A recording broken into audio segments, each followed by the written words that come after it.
intrinsic to leftism, or is it simply something that's been overblown? It's a cudgel being used by people to bully leftists and distract from the real problems at hand.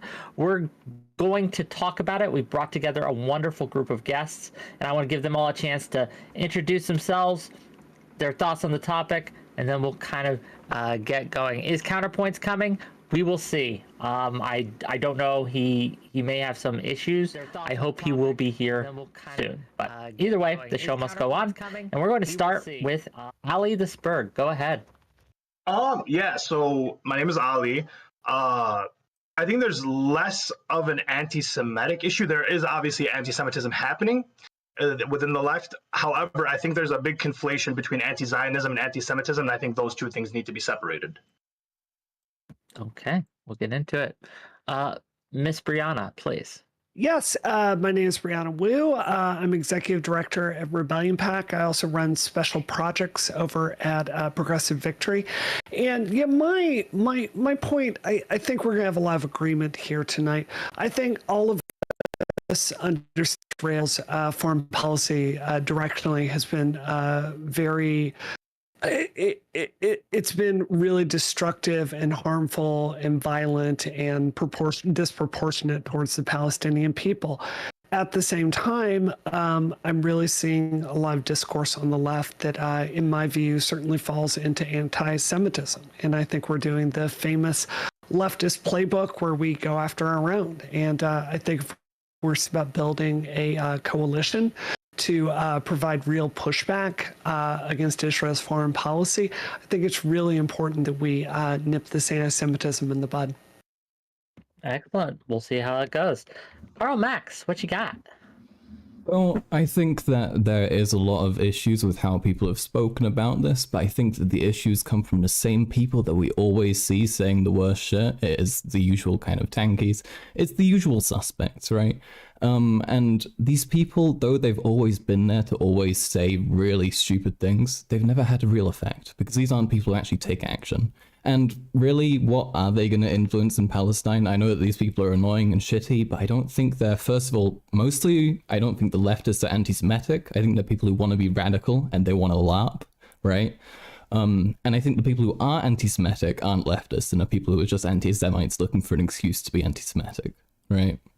So all in all, I think that there are issues, but I think that people are focusing on the wrong ones, and especially giving into Israeli propaganda that any criticism of Israel might actually be rooted in definite anti-Semitism, which is something that I see being accused a lot, even when it's not necessarily accurate. Okay, well, we'll see how it goes. Thanks for being here and looking forward to the discussion.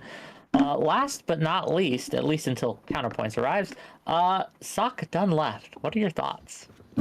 Yeah, I think there is some degree of anti-Semitism on the left on downplaying deaths by Jewish people and refusing to condemn that.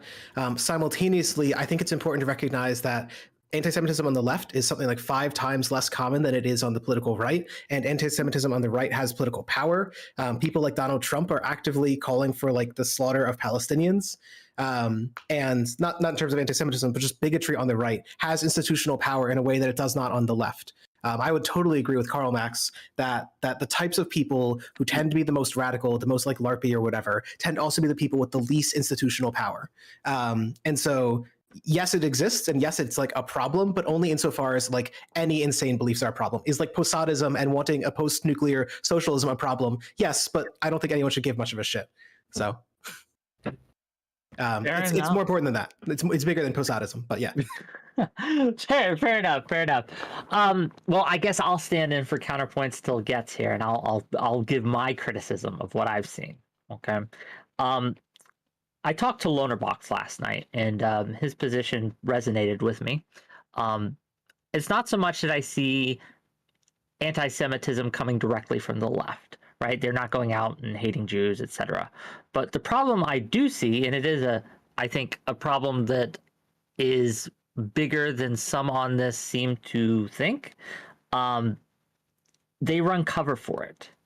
Anytime we see any kind of anti-Semitic remark by someone in a Palestinian protest or something, when we bring it up, I'm inundated by what I call the butt brigade.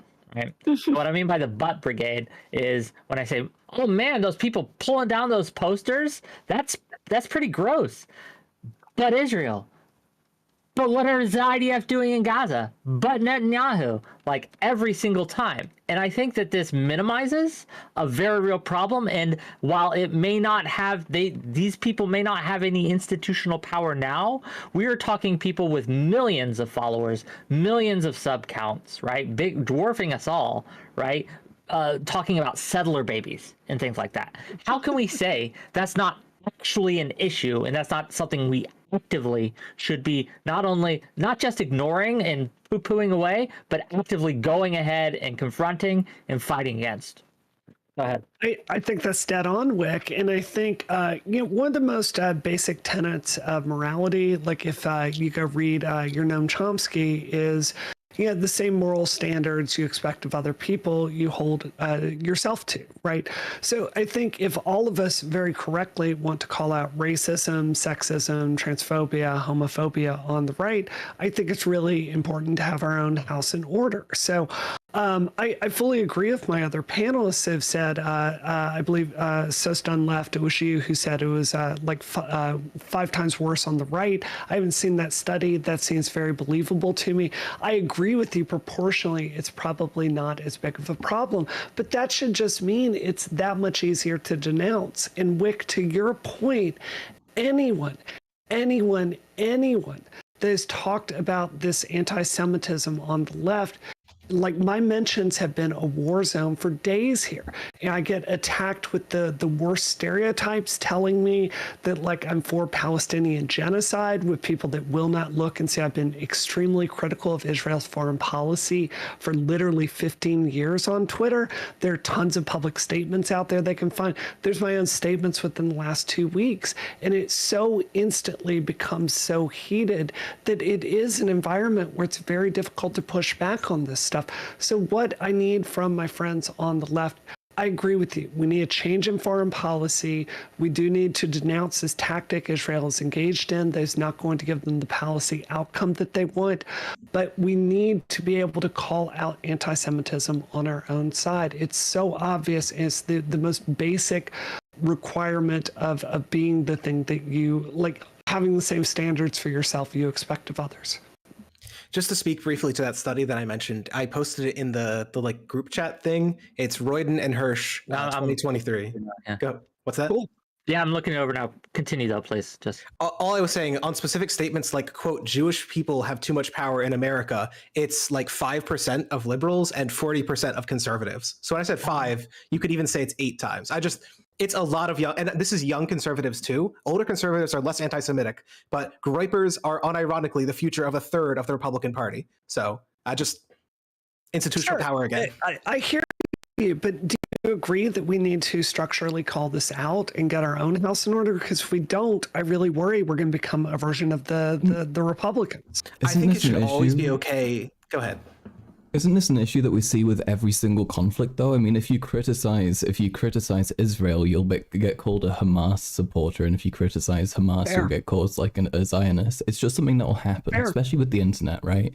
I feel like we need to find the power in saying this is stupid and just ignoring them and then moving on. I know that sounds like kind of dismissive, but I think that there's a lot of I think there's a lot of benefit to ridiculing silly ideas and to just moving away from them, because these people are stupid. I think the best method, the best course of action is to make fun of them, make it clear that these sorts of views are silly, they're over the top, they're exaggerated, they're not worth it. I mean, you see me doing this all the time, right? Because that's the way I think you can effectively make ideas, less popular.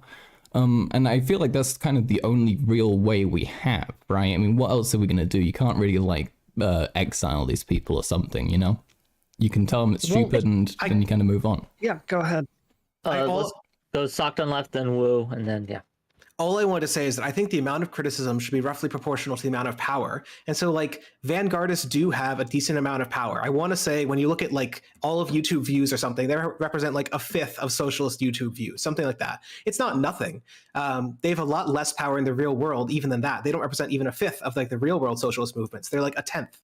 And socialist movements themselves have very little power. So I guess the point to me is I think it's worth calling out and then being like, okay, I've called out this bad belief. I can't change all these people's minds. Saying it over and over isn't going to change their mind. They hate everything I have to say. So I'm going to focus on who's actually doing like the killing of 9,000 people. It's Israel, right? It's the Democratic politicians who are refusing a ceasefire. It's to focus on where the harms are proportionally. I hear what you're saying. I think I would push back on the idea that we need to mock it as the best thing. I think if you go out there and talk to your Jewish friends right now, they're legitimately hurting, just like your Muslim friends are hurting. I think all of us were probably moved when we saw Hassan crying on Leftovers, or at least I was. But if you go talk to your Jewish friends right now, especially progressive Jewish friends, I've universally found they're in a lot of pain. They feel betrayed. They don't understand how, from their point of view, they've shown up for gay people and trans people and, movement after movement, unionization. It's hard to think of a progressive movement in the United States as not having a lot of Jewish people there. And they're not seeing their friends stand up for them right now. So I think that mocking is an important tool, but I also think that it's important for non-Jews like me and hopefully the people in the audience to stand up and say, you know what, this doesn't speak for us. We can be critical of Israel's foreign policy, but let's not bring American Jews into this. I think that's actually really important.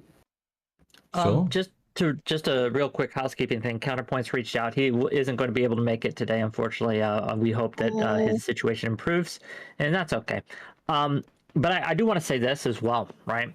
And this is the Sucked on Left, just briefly. So we talk about how these ideas don't have institutional power, but we can see the effect that it's having on the left and the division it's causing on the left, which is going to be a problem coming in to the 2024 elections. Look at the DSA. There's been several high-profile people who have abandoned the DSA recently over the recent comments that has been made by certain chapters and things like that. So to dismiss this as this doesn't have an effect or this is just kind of like nothing, I don't know that's going to be helpful, right? Like, I think that these people are doing real damage to movements that I think are very important, like free healthcare, et cetera, et cetera. Yeah. Like that. And we have Mike from PA, Hassan, several other big names, right? Telling their people, don't vote for Biden. Just clearly just anti-electoralism. Like, is that, I don't, it just bothers me that we're just dismissing this as if it's nothing. I don't know. Maybe it's a, Well, what I would say to that is most of the people who were anti-electoral before are anti-electoral now. Like, the actual shift has been way smaller. Mike was anti-electoral before. Hassan was iffy. I don't actually recall, but he was not like a strong pro-Biden stan. I guess all I was trying to say, like, this has clearly moved people, and I would say it's moved some people in a bad direction, but the effect has been like way smaller. This part of the left was like bad in that respect before, in my view. I think that's fair, though. I have to say I did work the 2020 election, and we certainly did take note of Hassan's statement and encouraging his audience to go vote for Biden, and he talked about that. So, there's been a reason that the Democratic Party has done outreach to him because he does have a voice that matters. But I hear you. I want to, just out of the interest of fairness, though, I do want to go to the other side of this and really acknowledge a point that was made earlier. I forget who made this, but I think it's really valid to say that it is often hard to criticize Israel's foreign policy without feeling like people are going to accuse you of being anti-Semitic. And I wanted to give a chance for other people to voice their views on that, because I do think that's a valid issue. Yeah, so I mean, I think that's kind of what the issue is I always ask people, like, what is anti-Semitism? And no one really seems to give me a clear indication. Is it hatred of Jews? Is it destabilizing people, dehumanizing people, whatever it is? If someone says free Palestine from the river to the sea, that's recognized as anti-Semitic. And yet, if we recognize that, like, Israel is free from the river to the sea, that's not anti-Semitism for some reason, even though the Semitic people of Palestine were pushed out and the literal land was removed off a map. So, I mean, like, I don't get how one is anti-Semitic, one isn't. And I think the big conflation, the issue is the fact that people are anti-Zionist, and while they're anti-Zionist, it gets referred to as anti-Semitic. And I don't think that's fair at all. I think that, from my point of view, I think theoretically you could have someone that does not want Israel to exist that is not anti-Semitic. I think, though, in practice, it's so functionally disrespectful to such a large number of people that, there is, if you look at the history of how this region was shaped and, why Israel was basically reestablished. I mean, if you look at the history of this region, I do think most American Jews believe Israel should exist. I'm not Jewish. I think it should exist. So Yeah. I agree with you. It's theoretically possible. It's just, it's so frequently linked with anti-Semitism that I think a lot of people make that conclusion. So my issue is that the way it was formed, if you want to like really sit back and think about it, it was like the Jews were exiled by the Romans and then dispersed through the lands.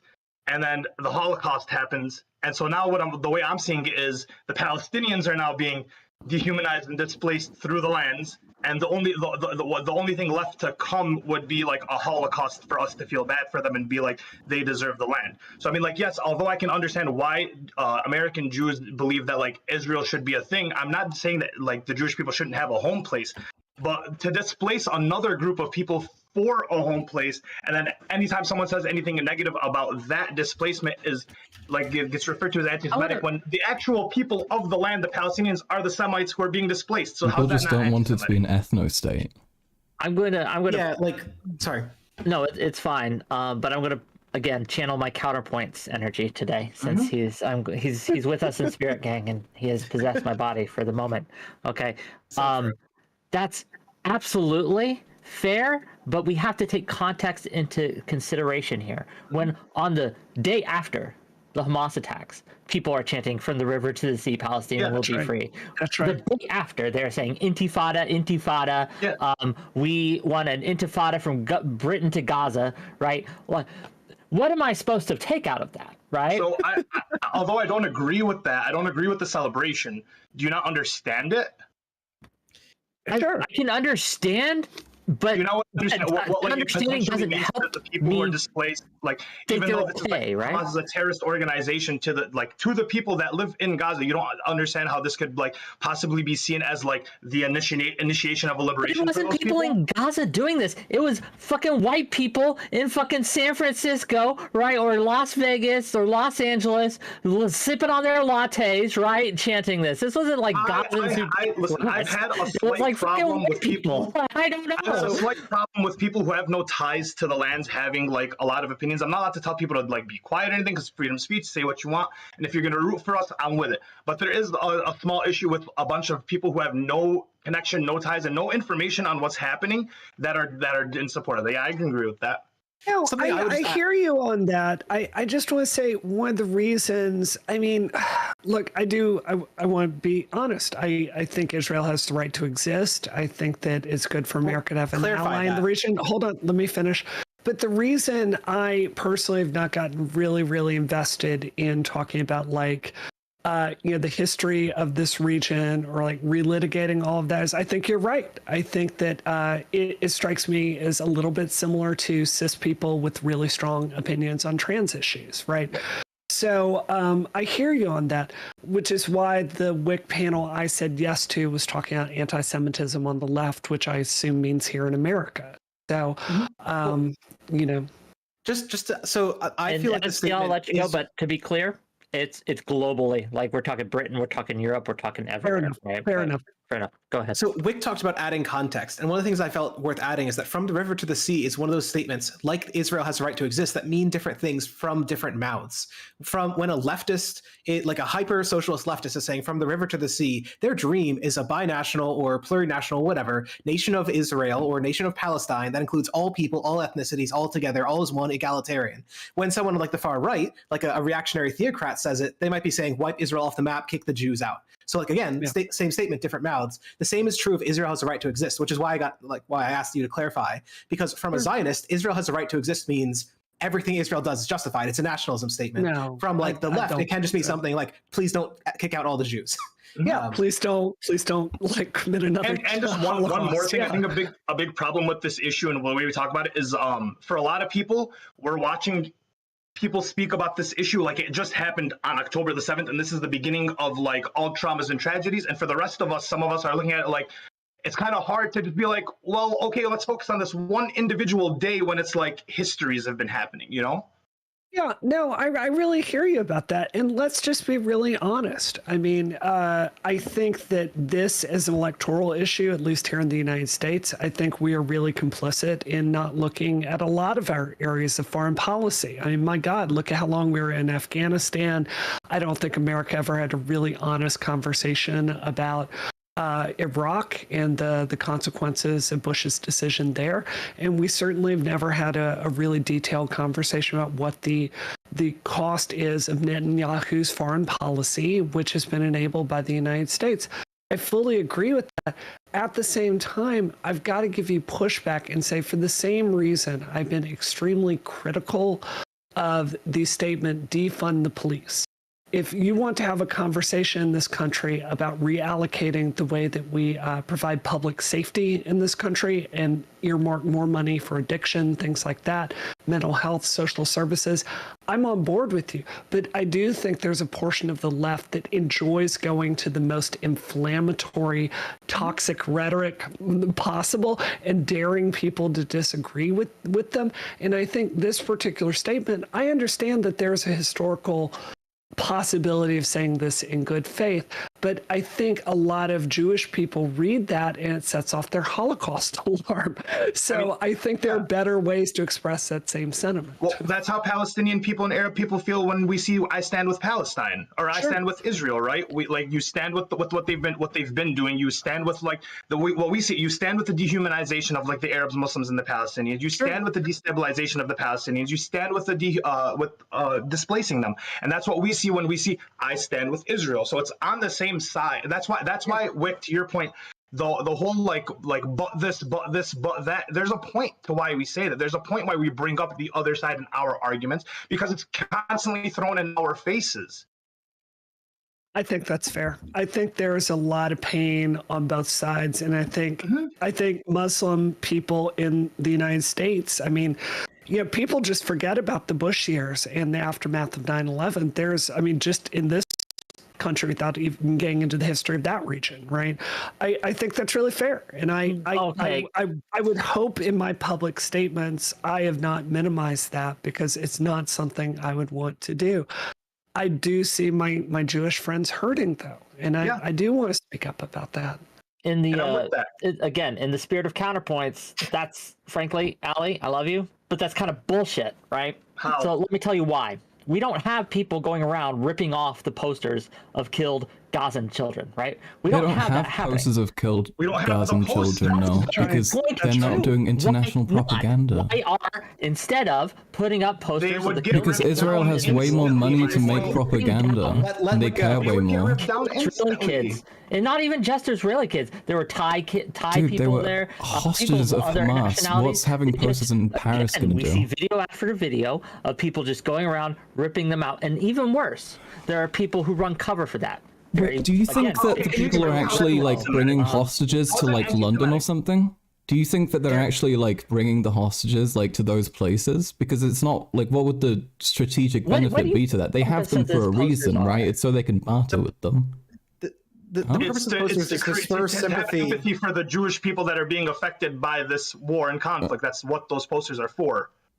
Yeah, I mean, you could do the same with Palestinians, right? You're not doing anything about it. You're just Possible building non-anti-Semitic reason could you have for ripping those down? Well, Wick, what I would point to is there was a protest on, I forget which campus, maybe Harvard, where they did a die-in, like 50 students lay down on the ground and they died for the purpose of like saying, hey, this is like, we're observing mass death and this is a pro-Palestine event. And a few Jewish students went in and tried and take pictures of people's faces to try and like dox them essentially. All I'm trying to say is like, there have been people tearing down like pro-Palestinian events and people tearing down pro-Israel events. Like it's I don't know if it's one for one.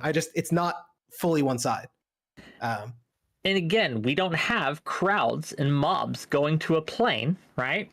And looking for Gazans or Palestinians. I do not think the Dagestan crowd was leftist, though, for what it's worth. Looking for Israel, for Jewish people, not Israelis, Jewish people specifically, right? So we can say that, like, yes, there are bad things being done by both sides. Absolutely, I agree. There are people who are just using this chance to let their Islamophobia fly free. I think we can't excuse or minimize the anti-Semitism, and that's my concern. Is that's what's being minimized right now, is the anti-Semitism. Wait, that's actually to the point where that's the point where, and I'm not trying to bring this up for I got you. That's where I got blocked by Brianna. Is she was bringing up the minimization of anti-Semitism, and I'm not gonna lie, there is no like. It's not a minimization of it. It's just that, like, we're in Dearborn right now, and with the Muslims in Dearborn, do you know how many threats people have gotten on their doors, on their houses? There have been people calling for a hunt of Palestinians in Dearborn. This is something that has been happening and we've been dealing with. It's not a minimization thing. It's a collective thing. Muslims and Arabs should be with the Jewish people who are feeling the anti-Semitic rhetoric. We should be standing together. And that's why at least when I have these conversations, that's why I bring up the other counterpoints, because it's like, hey, I'm showing you that I'm dealing with the same thing. This is us. One tiny note on that thing that you're talking about, the crowd, that was in Dagestan, like a very conservative part of Russia. Like those were not leftist land back college students coming in. Sure, but again, like I said in my initial statement, it's not so much that the leftists are doing this, it's the leftists are excusing or minimizing it. Yeah. So sure I was brought up, so I just want to say a thing about that. Now that I know you, have talked to you, I see where you're coming from. Like, drop your Twitter in the DM. I'll unblock you. Please understand, there's been so much static that's come my way that I've probably blocked 500 people. Okay, I understand. So that's one thing. Second thing, Wick, I need to tell you, production-wise, your mic is very hot, and you should turn your gain down. Third thing I wanted to say is, am I correct on this call that all of us would like to see less violence towards Palestinians and think that the actions are disproportionate? Does anyone disagree with that statement here? Okay, I'm sorry, great. what was the statement again? That the violence towards Palestinians at this point is beyond disproportionate, and that it is counterproductive at this point. We all agree with that, correct? Agreed. Yeah. I'm not saying it's good. I agree. Fantastic. So this would be. I tend to be really pragmatic. Wick works with me on stuff. This is my pragmatic suggestion. If you want to form a coalition in the United States and create political pressure on Democrats to not enable the worst kind of abuses and to really put conditions with Netanyahu, something I think we have forfeited and not done a good job with for 16 years now. If you're interested in us having that political point of view represented, it's really important that we take the temperature down and that we don't fall into anti-Semitic tropes, because every second that we are fighting each other about this is one that we can't get to the real issue. I would posit that the same progressive democratic Jewish people that feel very alienated and hurt by the anti-Semitism right now, I would posit that they are probably going to be some of the strongest, most important allies that we all need for that policy objective. So I think it is in all of our interest that we take the temperature down, acknowledge people's hurt, really stop our own side from doing this stuff, and then refocus on what we want the foreign policy of the United States to do. I think that would be a very pragmatic way forward. I think to approach this, though, and to properly call out the anti-Semitism, we need to call out the Islamophobia as well, though, right? Because I see a lot of anti-Palestinian sentiment, which does seem to be rooted in a dislike of Muslims, right? And I feel like if we have these people who are so regularly calling out anti-Semitism, often for things that might not necessarily be rooted in anti-Semitism, like taking down posters that are perceived to be propaganda, like Israeli propaganda, right? A lot of people aren't going to do that with anti-Semitism in their heads. And so therefore, if you continue to apply that everywhere, and then without even acknowledging the other side of it, like the rampant Islamophobia involved with how people treat Palestinians and how people talk about the people there, I think you're not going to make any progress. So you need to acknowledge both things. First thing, is my mic better? Is this better? Yeah, that's much better way.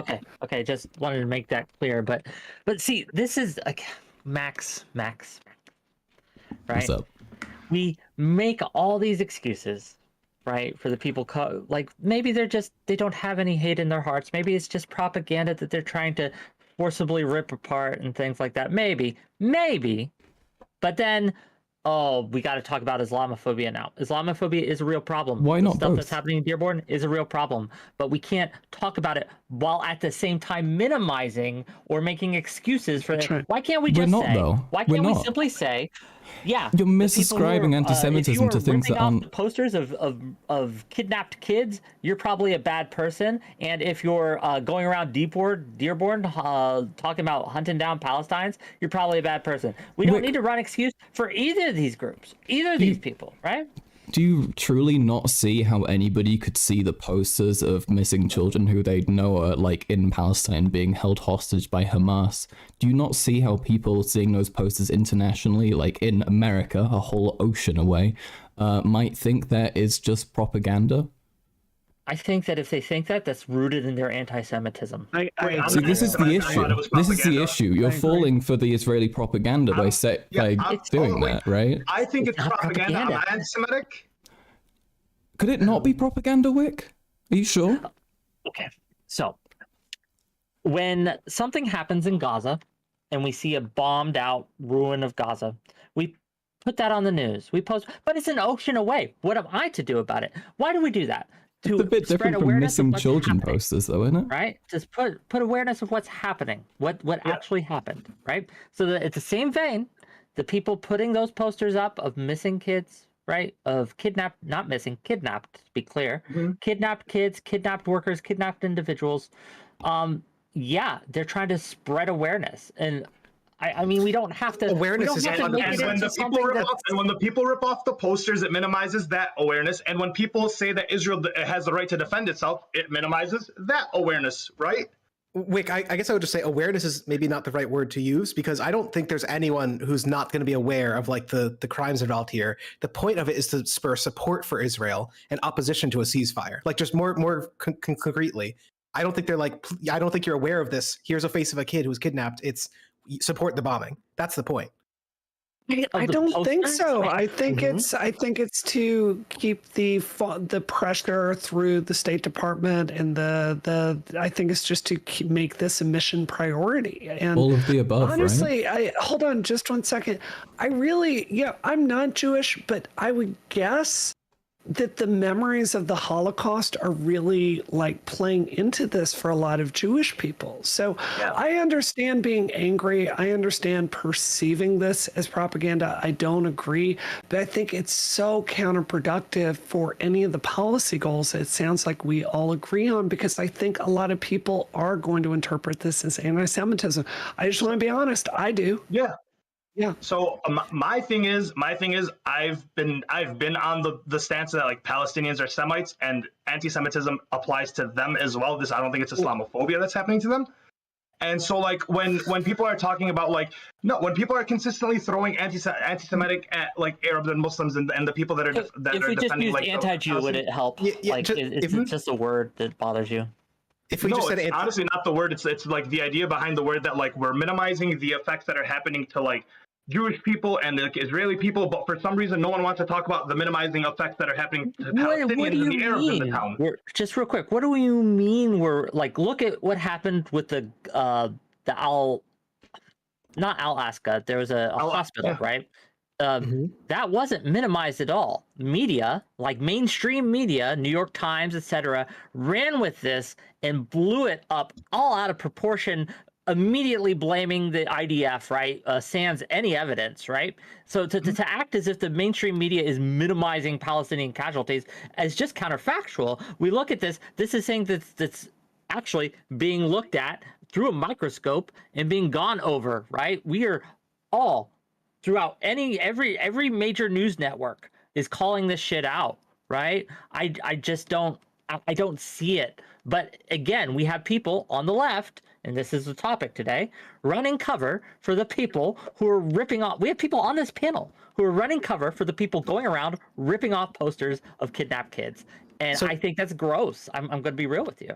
I would oppose it. All I would just say is that I think that you are seeing high emotions. So like people are talking about there's threats to Palestinian families. There are like disruptions of pro-Palestinian events. In fact, that disruption has been going on for decades, as has disruption towards like pro-Israel events. All I would say is I think there's a difference between saying maybe this is high emotion, maybe this is people acting irrationally, and like actively supporting it, which some leftists do. But I don't know that anyone on this panel is saying like, yes, rip down all those posters. Those kids don't deserve to be seen. Max, No awareness. Are you saying that we should rip down the posters? I don't think so from an optical point. I think that it is propaganda. Okay. Yeah, I think it is propaganda. I don't think there is absolutely any use to having missing children's posters in countries, thousands of miles away. Especially when you're responsible for like several times more missing children as a state and you're already being internationally supported anyway. I don't see the actual benefit in it, and I think it's very clear it's part of Israel's attempt to portray Palestinians as murderous and in need of being, what do you think it portrays the held back and Palestinians or pro-Palestine movement when you see videos of people ripping these posters on? Do you think that helps? Do you think that's a good propaganda? That's why I'm against it optically, right? I think it's a terrible move, and I think Israel knows how they did it. Excuse me? I do just want to note that we are conflating Hamas and Palestine in this conversation quite a bit. And I also don't think I think that's a sleight of hand that is not very helpful for helping people understand this. When I'm talking about Israel doing that to levy, negativity towards Palestinians, I'm saying that because Israel doesn't differentiate between Palestinians and Hamas, not because I don't. I definitely do. Israel doesn't know. And that's like, we're talking about what they're doing, right? With that. Well, yeah, I guess I can see where you're coming from. Like when they're willing, like what was it 2 days ago, to kill 4,000 civilians to get one Hamas commander? Yeah, I mean, they literally think they're all animals, right? How many was it? Has that been updated? Well, it just wasn't 4,000, like some number in the hundreds. That's all. Yeah, it was thank God. a few hundred, I think. God. Yeah, it was, I think, 400. Not 400. Still bad, right? I mean, it's still dead people. In that, sure. Like when we were saying, oh, it was hundreds and not thousands. Oh, thank God, is a, this is a state we're at. That's where we're at, though. Now we're at that point where we're like being thankful that it's not 1,000 and it's 100. Yeah. It will be thousands. No, I mean, it has been thousands, right? That's why I think you're seeing like these emotions being so high in the conflict. Is like you're seeing people take sides, right? It's instantly being like people are. I stand with Israel, which means they're hating Palestine, and the people that are standing with Palestine that are hating Israel.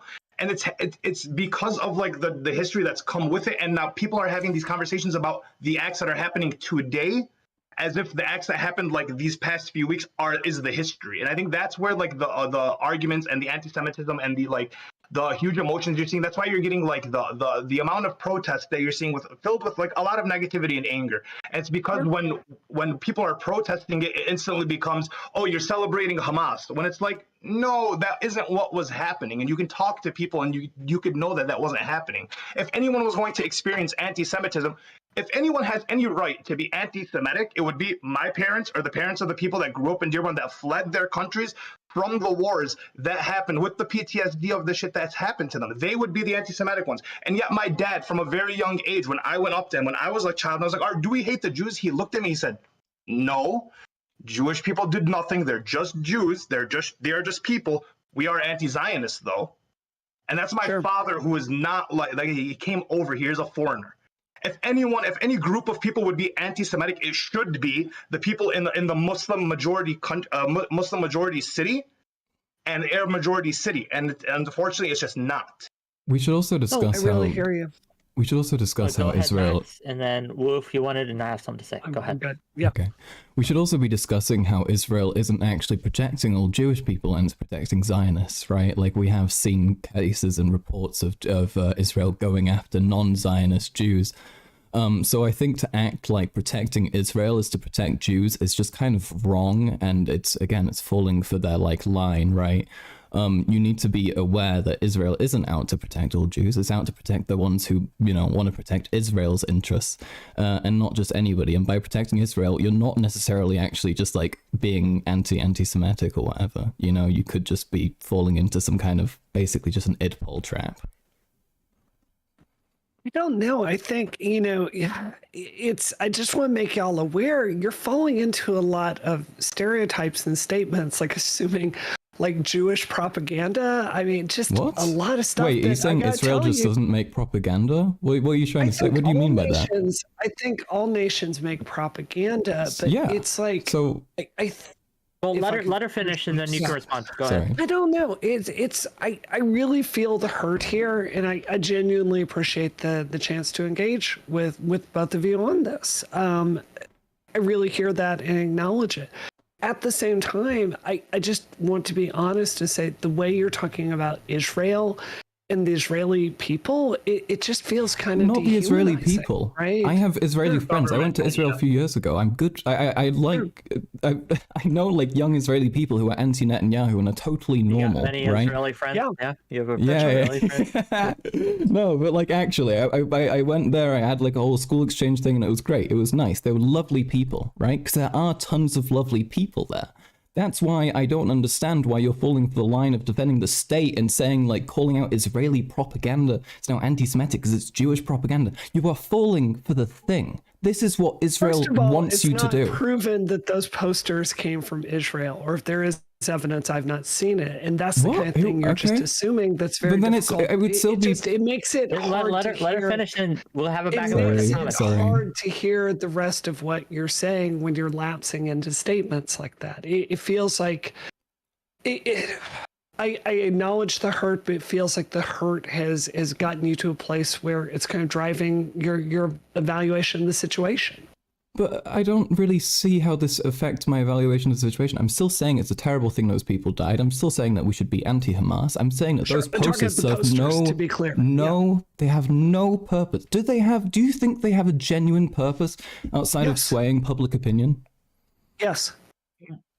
Do you think Well, that they what will would be their find purpose? a Hamas hostage in Melbourne? This is what I think you're missing. I have had, a really close friend of mine that I work with was actually in Israel on October 7th in the midst of the attack, tried to get out. It was difficult for him.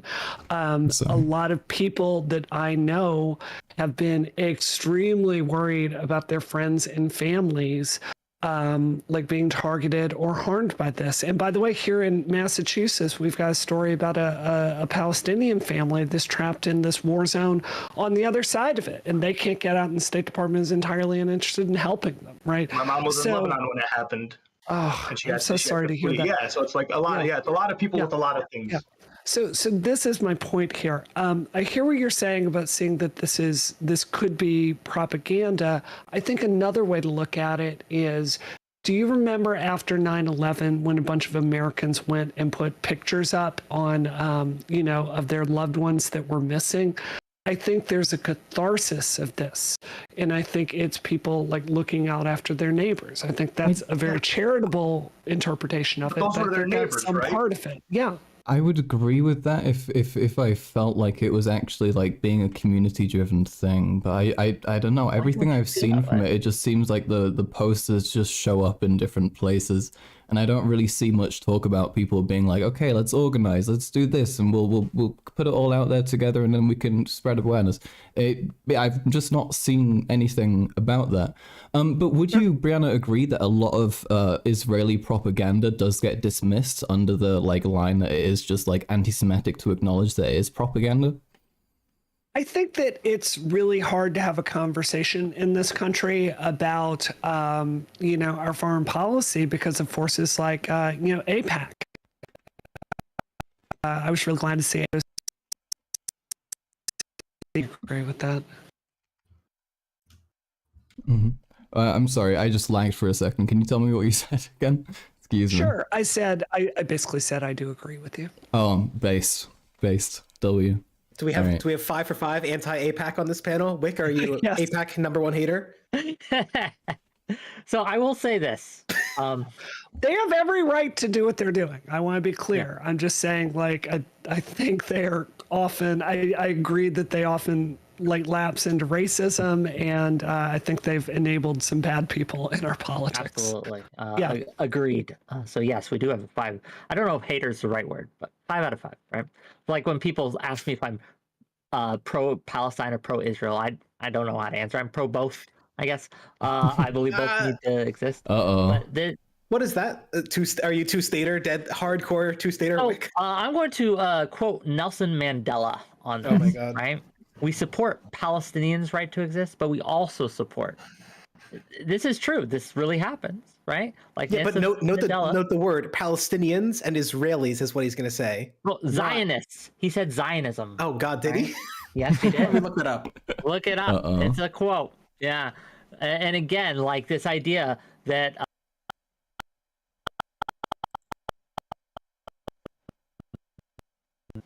is like, where were all of you when all this shit was going down in Syria? Where were all of you? Where were the protests when all this was going down in all these other countries, like where millions were displaced or died, right? Like, maybe you guys, because you guys are great, were I'm just speaking out against it. I've But always most been. people, nothing. We had nothing. And so it makes me wonder why, like, no Jews, no news. That's a thing. Like, if a Jewish person didn't do it, then we're not going to talk about it. That seems right? completely wrong with the Ukraine war. It very clearly is me. It's not about Jewish people. It's about white and rich people. But those are Europeans, right? So.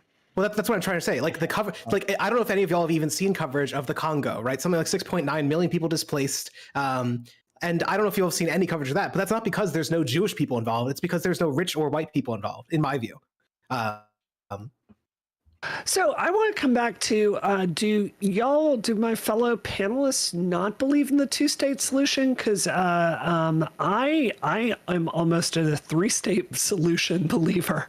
Like, I'm not completely convinced of that, but I do think both of them have to exist. I'm a two-state do y'all not Andy agree myself. with that? Yeah, Pro-Israel, pro-Palestine, both have a right to exist, and both should.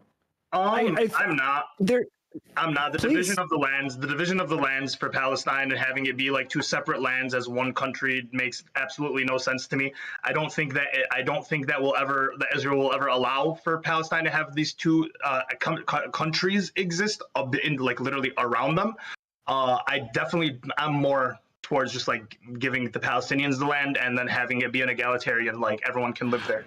Because Jewish people live amongst the Palestinians right now, and it's okay. Christians live amongst the Palestinians right now, and it's okay. Like, they can't live together. That's why people think they can't. Well, because in certain countries, Christians, Jews have been. Well, what happened to the Jews in Damascus in the 90s? Where'd they go? So there Where'd was they a go? lot of mass displacement, right? Yeah. What happened to the Christians in was it Jordan or Lebanon? A few decades ago. I don't know, the same thing as in Palestine. This is just like how the lands have operated like this forever. They've been in conflict and in wars forever, and to act that like this is just like an anti-Semitic Jewish problem is not. But the reason I'm pointing this out is because when you say that you don't want a two-state solution, that you don't think it's feasible, you don't think it can work, and you say you want a solution. Why don't I think it'll work? Because Israel won't allow it, not because the people won't accept like. I do believe it's Hamas that has both. I mean, there have been peace proposals brought forward. They've been sabotaged by Hamas. I mean, that is and true. there have been peace proposals sabotaged by Israel. Yeah, government. The peace proposals are always like conditional and stuff that Hamas won't want to give is up. not a solution. That's my correct. whole point, is that there are extremists on both sides who are in power, who have massive amounts of influence and resources, who will not allow this to happen for a variety of reasons. And so that's why we need a two-state solution,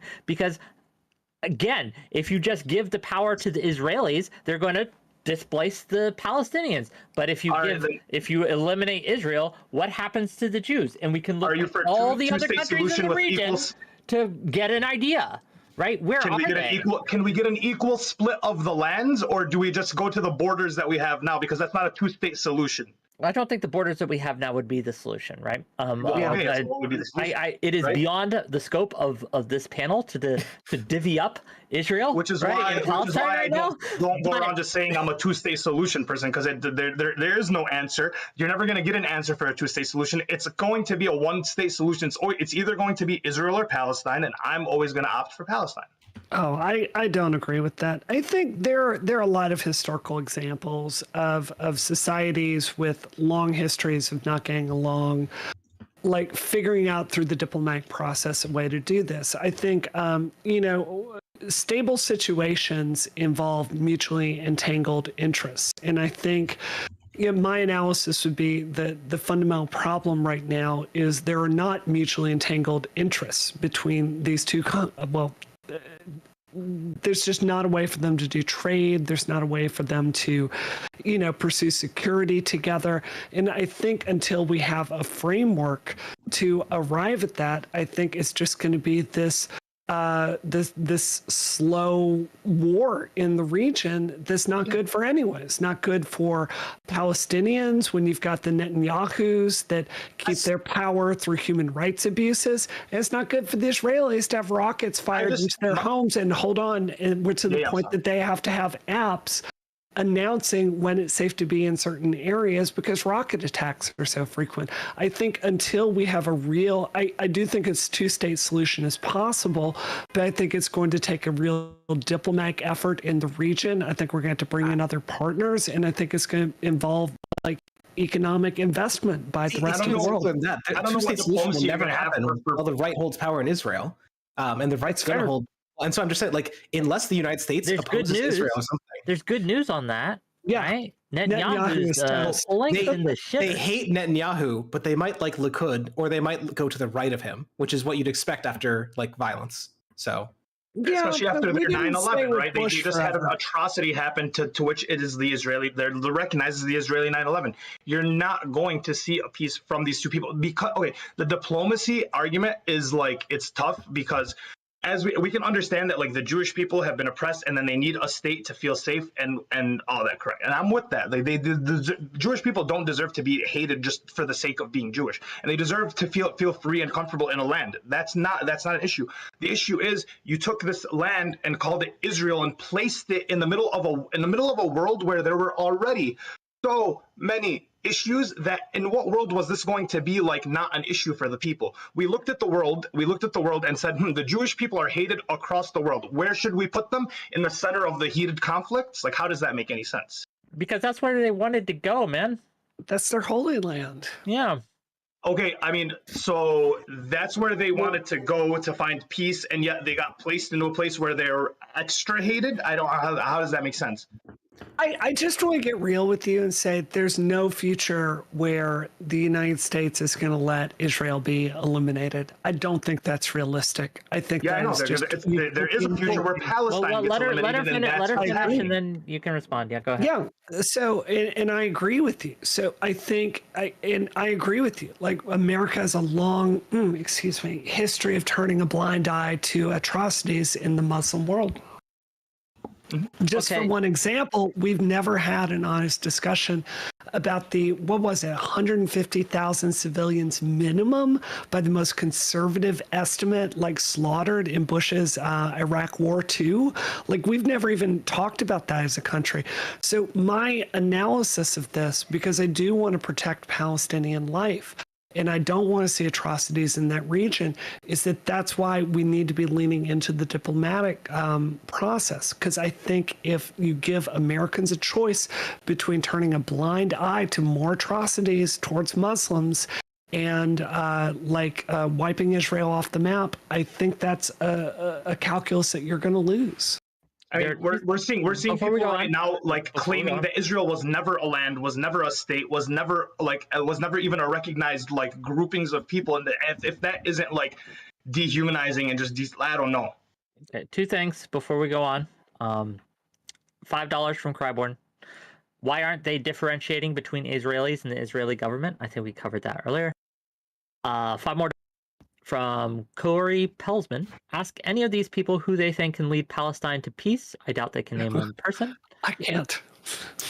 Jeremy Corbyn, put him in power. Oh, no. Okay, I get it.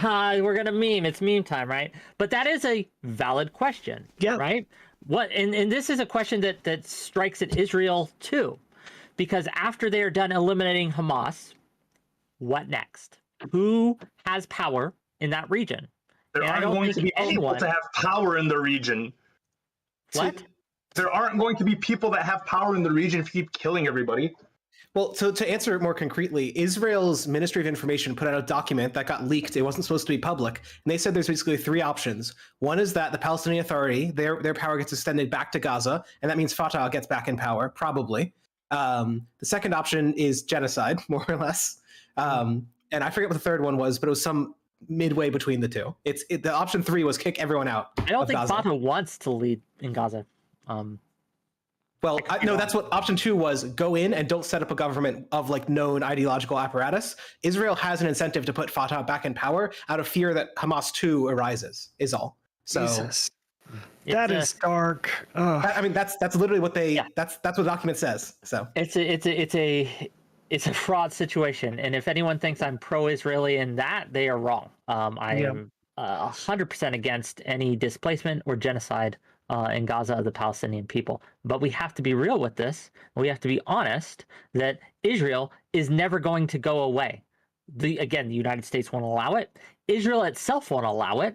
People have tried before. Arab countries, 4 times have tried to wipe them off the map? And each time Israel has said, no fucking way, and kicked their asses, right? Israel isn't going anywhere, and given that that's the reality of the situation, the two-state solution is the only way. But I want to talk about anti-Semitism again. Bring this back a little bit, right? I want to bring it back. Okay? Do we not think, and this is another thing we need to tackle, when Israel and Israelites see all the anti-Semitism that we say is no big deal, I do believe that it actively pushes them, as the Sockdon Left said, to the right. I agree. So one of the reasons we should be combating this, one of the reasons we should be shouting them down, even though we think they have no institutional power, is because they do drive institutions to make decisions. And such as Israelis to vote more for Netanyahu than they would otherwise, because they're looking at it and what are their options here, right? They could get wiped off the map, or maybe have someone like they could have October 7th again and again and again, like one of the Hamas leaders said just the other day, or they can have someone that will stand up for them and protect them. So again, all this anti-Semitism does is push them towards more extreme, more authoritarian, more warlike solutions. So what would your answer to that, Max? And I agree with this sentiment, but I think part of the issue is caused by people like you conflating anti-Zionism with anti-Semitism. Obviously, Jewish people are going to feel uncomfortable if there's constantly people screaming about anti-Semitism, and then when they look at it, it's just people opposing Israel. Where have I pointed? No. Just real quick. You said people like me who conflate anti-Zionism with anti-Semitism. Can you point to one instance which I have done that? The posters thing, which is like something that Brianna acknowledged could be perceived as Zionist propaganda. Okay, well, I don't acknowledge that. I disagree with you don't Brianna acknowledge here. that could be anti-Semitism. It's not and anti-Zionism. You don't see any case under which. What critique of the Israeli government is made by ripping down these posters? Well, just that they shouldn't spread their propaganda in other people's countries, really. What other country do we say that to? Do we do that with I think Ukraine? if we had random posters of Ukrainian children in like Chicago, people would probably find that kind of weird, right? Like if it was kids who were kidnapped by Russians. No one would rip it down. That's not true. During World War I, actually that happened. Germans renamed themselves to Anglo names so they wouldn't get discriminated against. I just like the history goes way, way beyond like Israel of people being really fucked about wars. So yeah, I just reject that. If that's your evidence that I've equated anti-Semitism and anti-Zionism, I think people can judge whether or not that's a valid critique on their own. Yeah. I just want to clarify, just in case this gets clipped. I understand the argument. I understand your perspective, but I don't agree with it. So, but I do understand where you're coming from. And okay. To speak to that, I agree that it actually is useful to have stuff like condemnations of Hamas for the purpose of coalition building. At the same time, something that people have like repeatedly talked about is that demands of that are like sort of her like there was I want to say it was October 12th or something, like 5 days after the attack, and Palestine's ambassador to the UK went on Sky News or something and was asked 2 or 3 times, do you condemn Hamas? Do you condemn Hamas? Do you condemn Hamas? When he came on to talk about how his family members had been killed in Israeli bombing. And so I just want to say, like, I think it's useful and it's correct. At the same time, I feel like some people somewhat correctly can feel like this is so much of a demand that it shifts the conversation away from the actual harm that's happening right now. The kids that are dying right now. But don't you think that's really minimizing, like, October 7th? I mean, there are a lot of Jewish people that feel, swear to God, actual trauma about this. I don't think... I know this sounds Weasley and like it's straight down the middle, but it's said with real... I genuinely believe this. Don't you think you can acknowledge both? Yeah, but wouldn't you also be weirded out if every time some Jewish person complained about feeling uncomfortable, someone was like, "Hey, but you know the IDF. What do you tell us quickly?" Like Israel and the IDF. A lot of Jewish people feel brigade, right? That's exactly what happens. I can point to and it makes them uncomfortable, right? So like, why wouldn't the same be true vice versa? It is true. That's my point. Okay, so we're on the same page then. All right, don't you agree then? Sorry. Do I agree with what specifically? Do you agree? I'll take it. Do you agree that people often use like the "Do you condemn Hamas" thing unnecessarily and out of the blue? Oh God! Yeah. Just real quick, gang. If you're trying to donate to me, and this is important, this is more important than anything we're talking about right now. Okay, if you want to give me money, right? Super chats. If you want me to ask a specific question to the panel, that's on YouTube. If you want to like throw bits my way, throw a bunch of bits my way, I'll try to read your message on Twitch too. Okay. Of course I do. I do Dino Badala's show every other week. He's a former SNL writer who is on Sirius XM. And, you know, he talks about how people expect him to condemn Hamas every 30 seconds, right? When he talks about this stuff. So, of course, that's true. But I'm saying there's also a lot of pain on the American Jewish side with people that do conflate them with the government of Israel, which, again, I do not support. So to come back to Wick and the topic at hand here, my message is very straightforward. I do not support Israel's foreign policy at all. I don't. I do absolutely strongly support my Jewish American friends that have nothing to do with Netanyahu. And I think that it's really important that those of us on the left, if we're serious about getting the policy outcomes we want, get to be really vocal about that, because we are headed into another stupid, destructive cultural war that's going to result with the Republicans in charge in 2024, and then they're going to turn Palestine into a parking lot and let Netanyahu do whatever he wants. I don't think. I think a coalition needs to be formed with the people who feel with Israel, like the American Jews who feel just like complete anti-Semitism in the world, and the Palestinians and the Arabs who feel like the same thing. I think these people need to get together and talk, and then maybe that's the form of if the Jews and the Palestinians and they formed a coalition of people, and then they could probably get some diplomacy pushed through America. They could have the conversations in America, but like if both parties are consistently going to. Like if the Jews are going to look at the Arabs and be like, well, we're going through a tragedy, and the Arabs are going to look at the Jews and go, they're going through a tragedy, and we're not going to align our tragedies together. We're just going to end up fighting each other based off of a group of people that none of us have anything to do with. I hear you, but why would a Jewish person get in a coalition with that? Just being really honest, when you stated on the show really openly that your preferred policy outcome is the elimination of Israel. Why would they get in a coalition with that if it's going to result in the destruction of something that's very important to many of them, where many of their friends and family live? So with context, I'm not like elimination of Israel. I'm saying that given the situation that's happening in the world that's been going on, there is no plan for a two-state solution. It seems like there's only a plan for a one-state solution, and that one-state solution seems to be Israel. And then that's the only reason why I'm like, well, if there is going to only be a one-state solution, I'd prefer it to be Palestine. It's not that I want the elimination of Israel or Jews. However, I apologize. However, I'm not I tend to be a little bit more neutral in the situation. I tend to have conversations with people on both sides. Most of the time, people who disagree with me.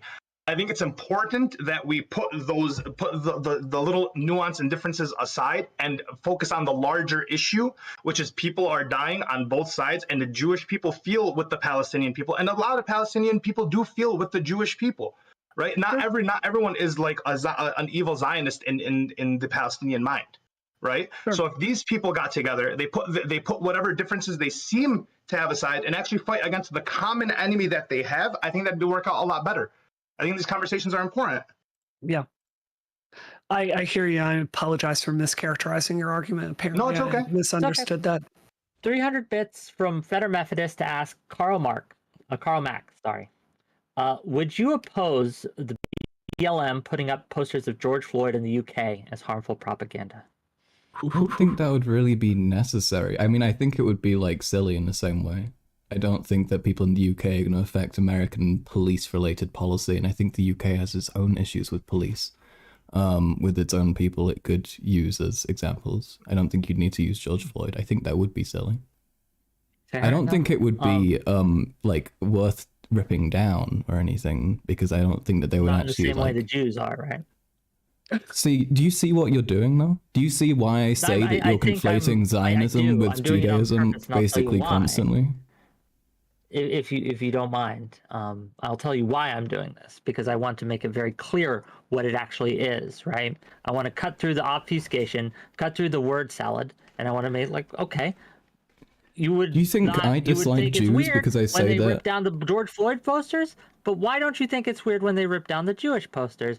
That's a question. I think it's still like that's something we have to like. If your hatred or animosity towards Israel allows you to make excuses for anti-Semitism, maybe the anti-Israel sentiment isn't as disconnected from the anti-Jewish sentiment as you would like to believe. Do you believe I'm anti-Semitic? Build any animosity towards Arabs or Muslims? You don't know? One at a time. First of all, to Max, I don't know. I have no idea. Do you not understand my perspective? Do you truly not grasp it? I just think it's one of those things where you can look at a situation and you can make. It's funny who we give charity to and who we do not. And I think it can tell a lot about someone when they give massive loads of charity towards one side, but refuse to give any towards another. And so I just... Are you saying I'm doing that? This level of charity toward the people ripping down these posters is just... I'm saying it's stupid, beyond. and I'm sure there are plenty of people who are driven by anti-Semitism. However, I do believe it's still genuinely propaganda. I think taking it down is a terrible optical move, however. I mean, it would be, but the issue is that it's not like state propaganda made by an already very, very powerful state, which Israel is. That's why I would treat it differently if it was something relating to police brutality in America, right? It's not like people who are anti-police brutality have like all the power in America or whatever. I think it's like kind of stupid, but it's less like, it's like unnecessary, but it's less an establishment kind of forcing their presence everywhere, right? It's just a little social movement which doesn't really have a place there. Establishment or not, honestly, like this power dynamics thing is a little weird to me. I think that like we had more power than the Nazis, and that was a good thing, and I'm glad we've pressed the shit out of them, right? Like, so this power dynamics doesn't matter to me in a real way.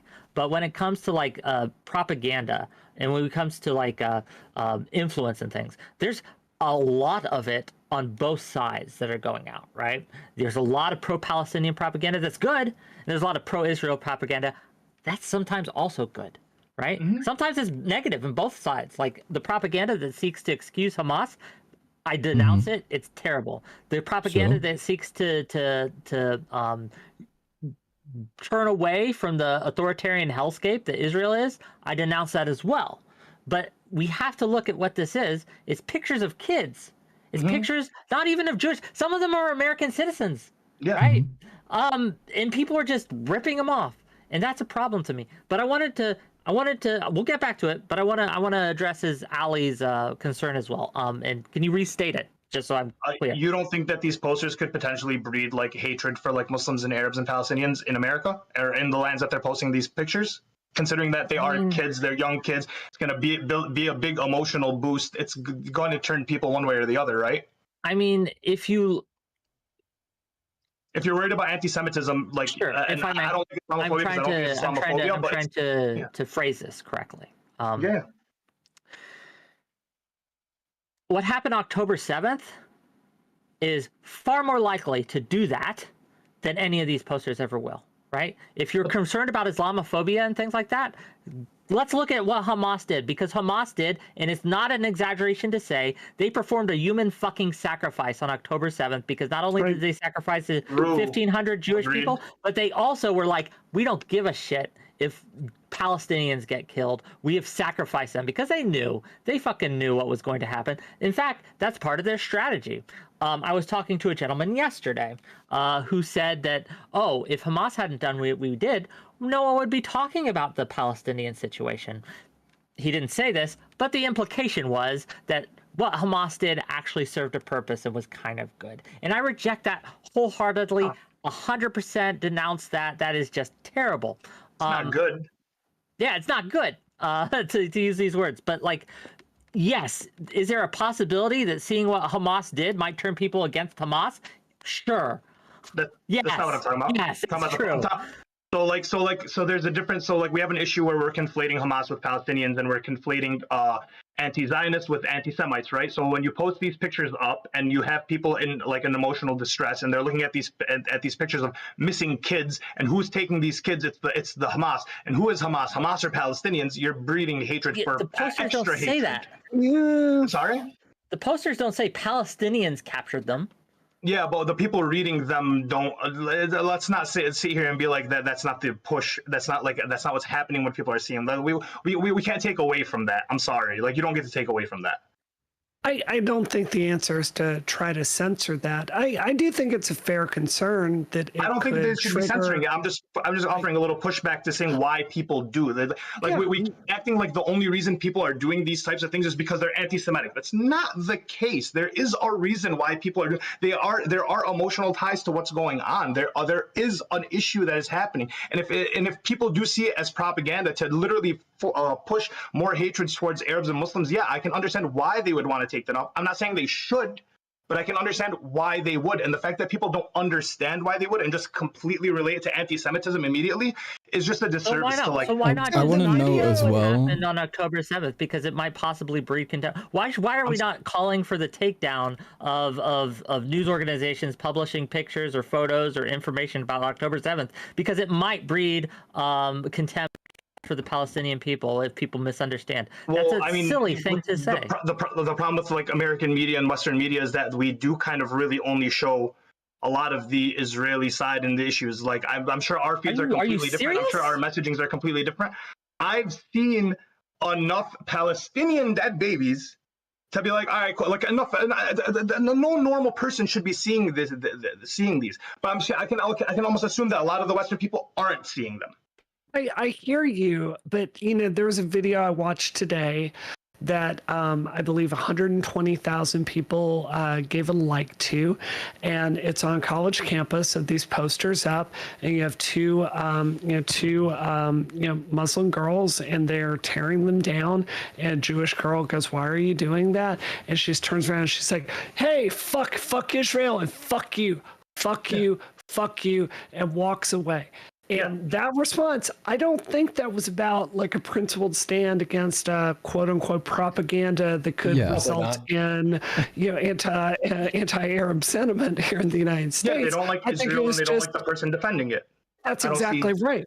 And I think that people are going to interpret that as anti-Semitism very clearly. Like the fact that the leftists, which is what this panel is about, is not calling out anti-Semitism on the left. It was more terrifying to me that 120,000 people liked that tweet, which is really about like someone that's Jewish, like going, "This makes me uncomfortable. Hey, fuck that. Fuck you. Fuck Israel." Well, they said fuck Israel and fuck you, but they didn't say fuck Jewish people. They didn't say anything. They didn't say that, but the person they were saying it to is obviously the subtext. So because someone is okay. So if it was like a Christian American that said that and they said fuck Israel and fuck you, would that then be anti-Christian, or what would that mean? No, of course not. But my message. That's what I'm saying. That's not anti-Semitism.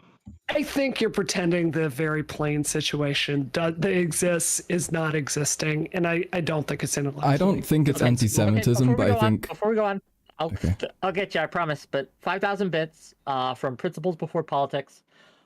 75% of Jews in the world live in the U.S. or Israel.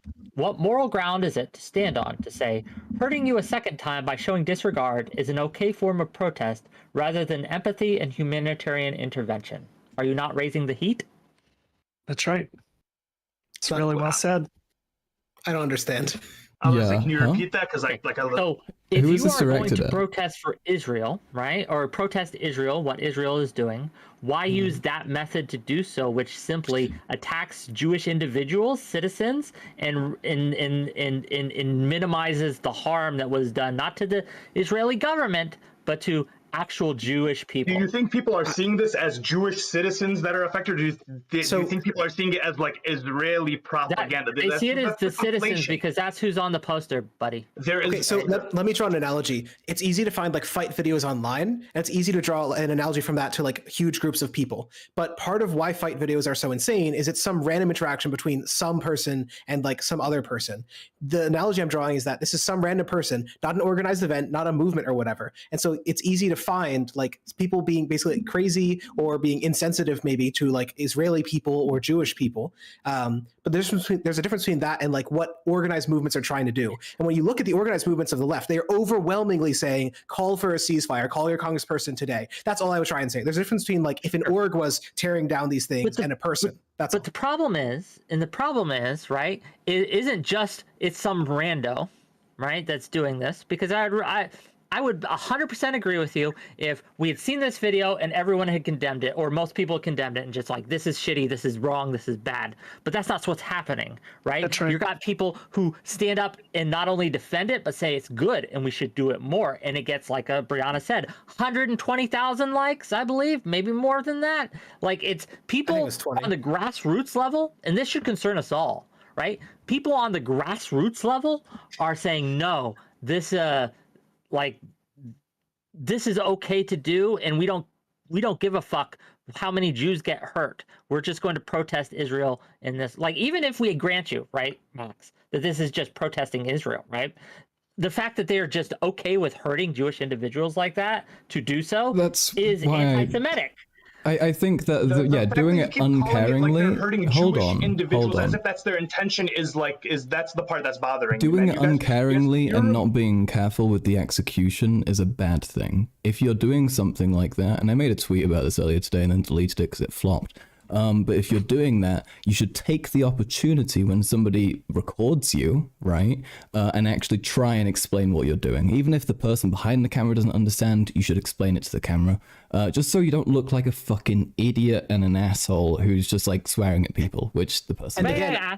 May I ask the panel, and you can say no if you'd like, right? But I have a Jewish individual who actually lives in Israel in chat right now, who, if they want to come on and kind of tell how it's affected them, I would love to have them and love to hear them, if that's okay with everyone. And you can tell them that this is to their face, right? That this is just propaganda. Do I go and get my Jewish friends as well, and then they can like battle out like Pokemon? I don't really see the benefit to that. As the only like Middle Eastern. If you don't want it to happen, am I the only Middle Eastern guy on the panel? I don't know. That feels like a weird thing to do. I don't know. No. Yeah, so like it's just gonna be him yelling at me and me defending my peeps. It's like I don't know. Sure, you can bring him on, but like it's not gonna make me feel anyway. Sorry, Mono.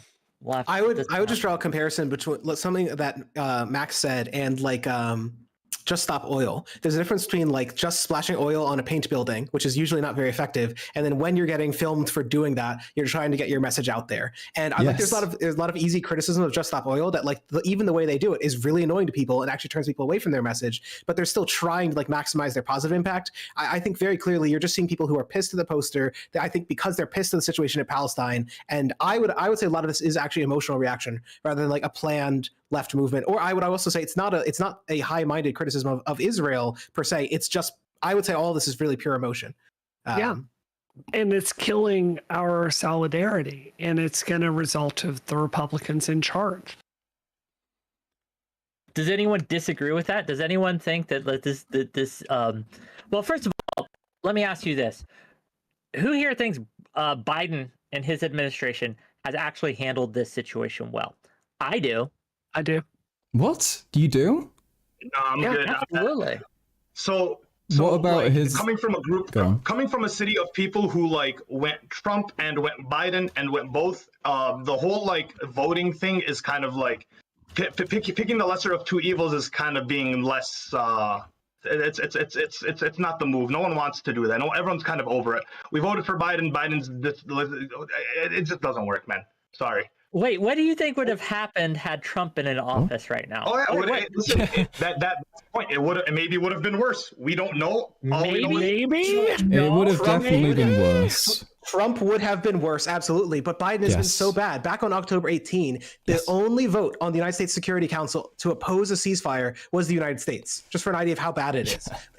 It's only us standing with Israel, like literally. We are the sole thing keeping it going. There was no history where there was no future for the United States where we were not going to stand with Israel. If you look at the polls, a lot of Americans, they either think that Biden has done enough to support Israel or has not done enough to support Israel or has done just about the right amount to You support could support Israel. Israel without like Sure. supporting the death of Palestinians, right? Without being I like, agree let's with you. disagree I with all agree their with numbers you. that human rights orgs have told us are probably accurate, right? Like that kind of thing is pretty If fucked you're up. trying to try to convince me Voting- that like it's a good Hold on, one at a time. One at a time. Voting is about a choice between policy outcomes. It's not about voting for utopia. This shit is cancer on the left. Yeah, so why would where we? Mm-hmm. I'm going to finish what I'm saying.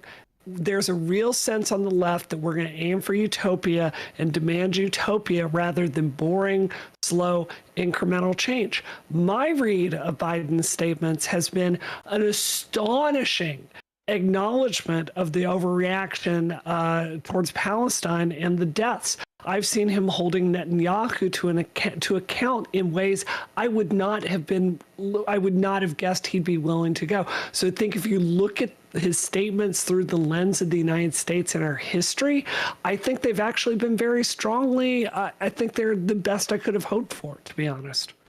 I I think wanted to. let SDL, Go on, SDL, please. go ahead. Lockdown, then Karl Max. Go ahead. No, just there's so much that Biden could have done that he has not done. Today was the first day that he supported a humanitarian pause publicly because a woman yelled at him until he did so. Like a Jewish rabbi stood up and had to yell at him to get him to support a humanitarian pause. Wait, all no, I that's would not say about true. this. Wait, that's not true. His administration has called several times for a pause, not a ceasefire, That is correct. but a pause to let That is humanitarian aid The in. difference- This is as early as a fucking I want to say the 14th or the 15th, right?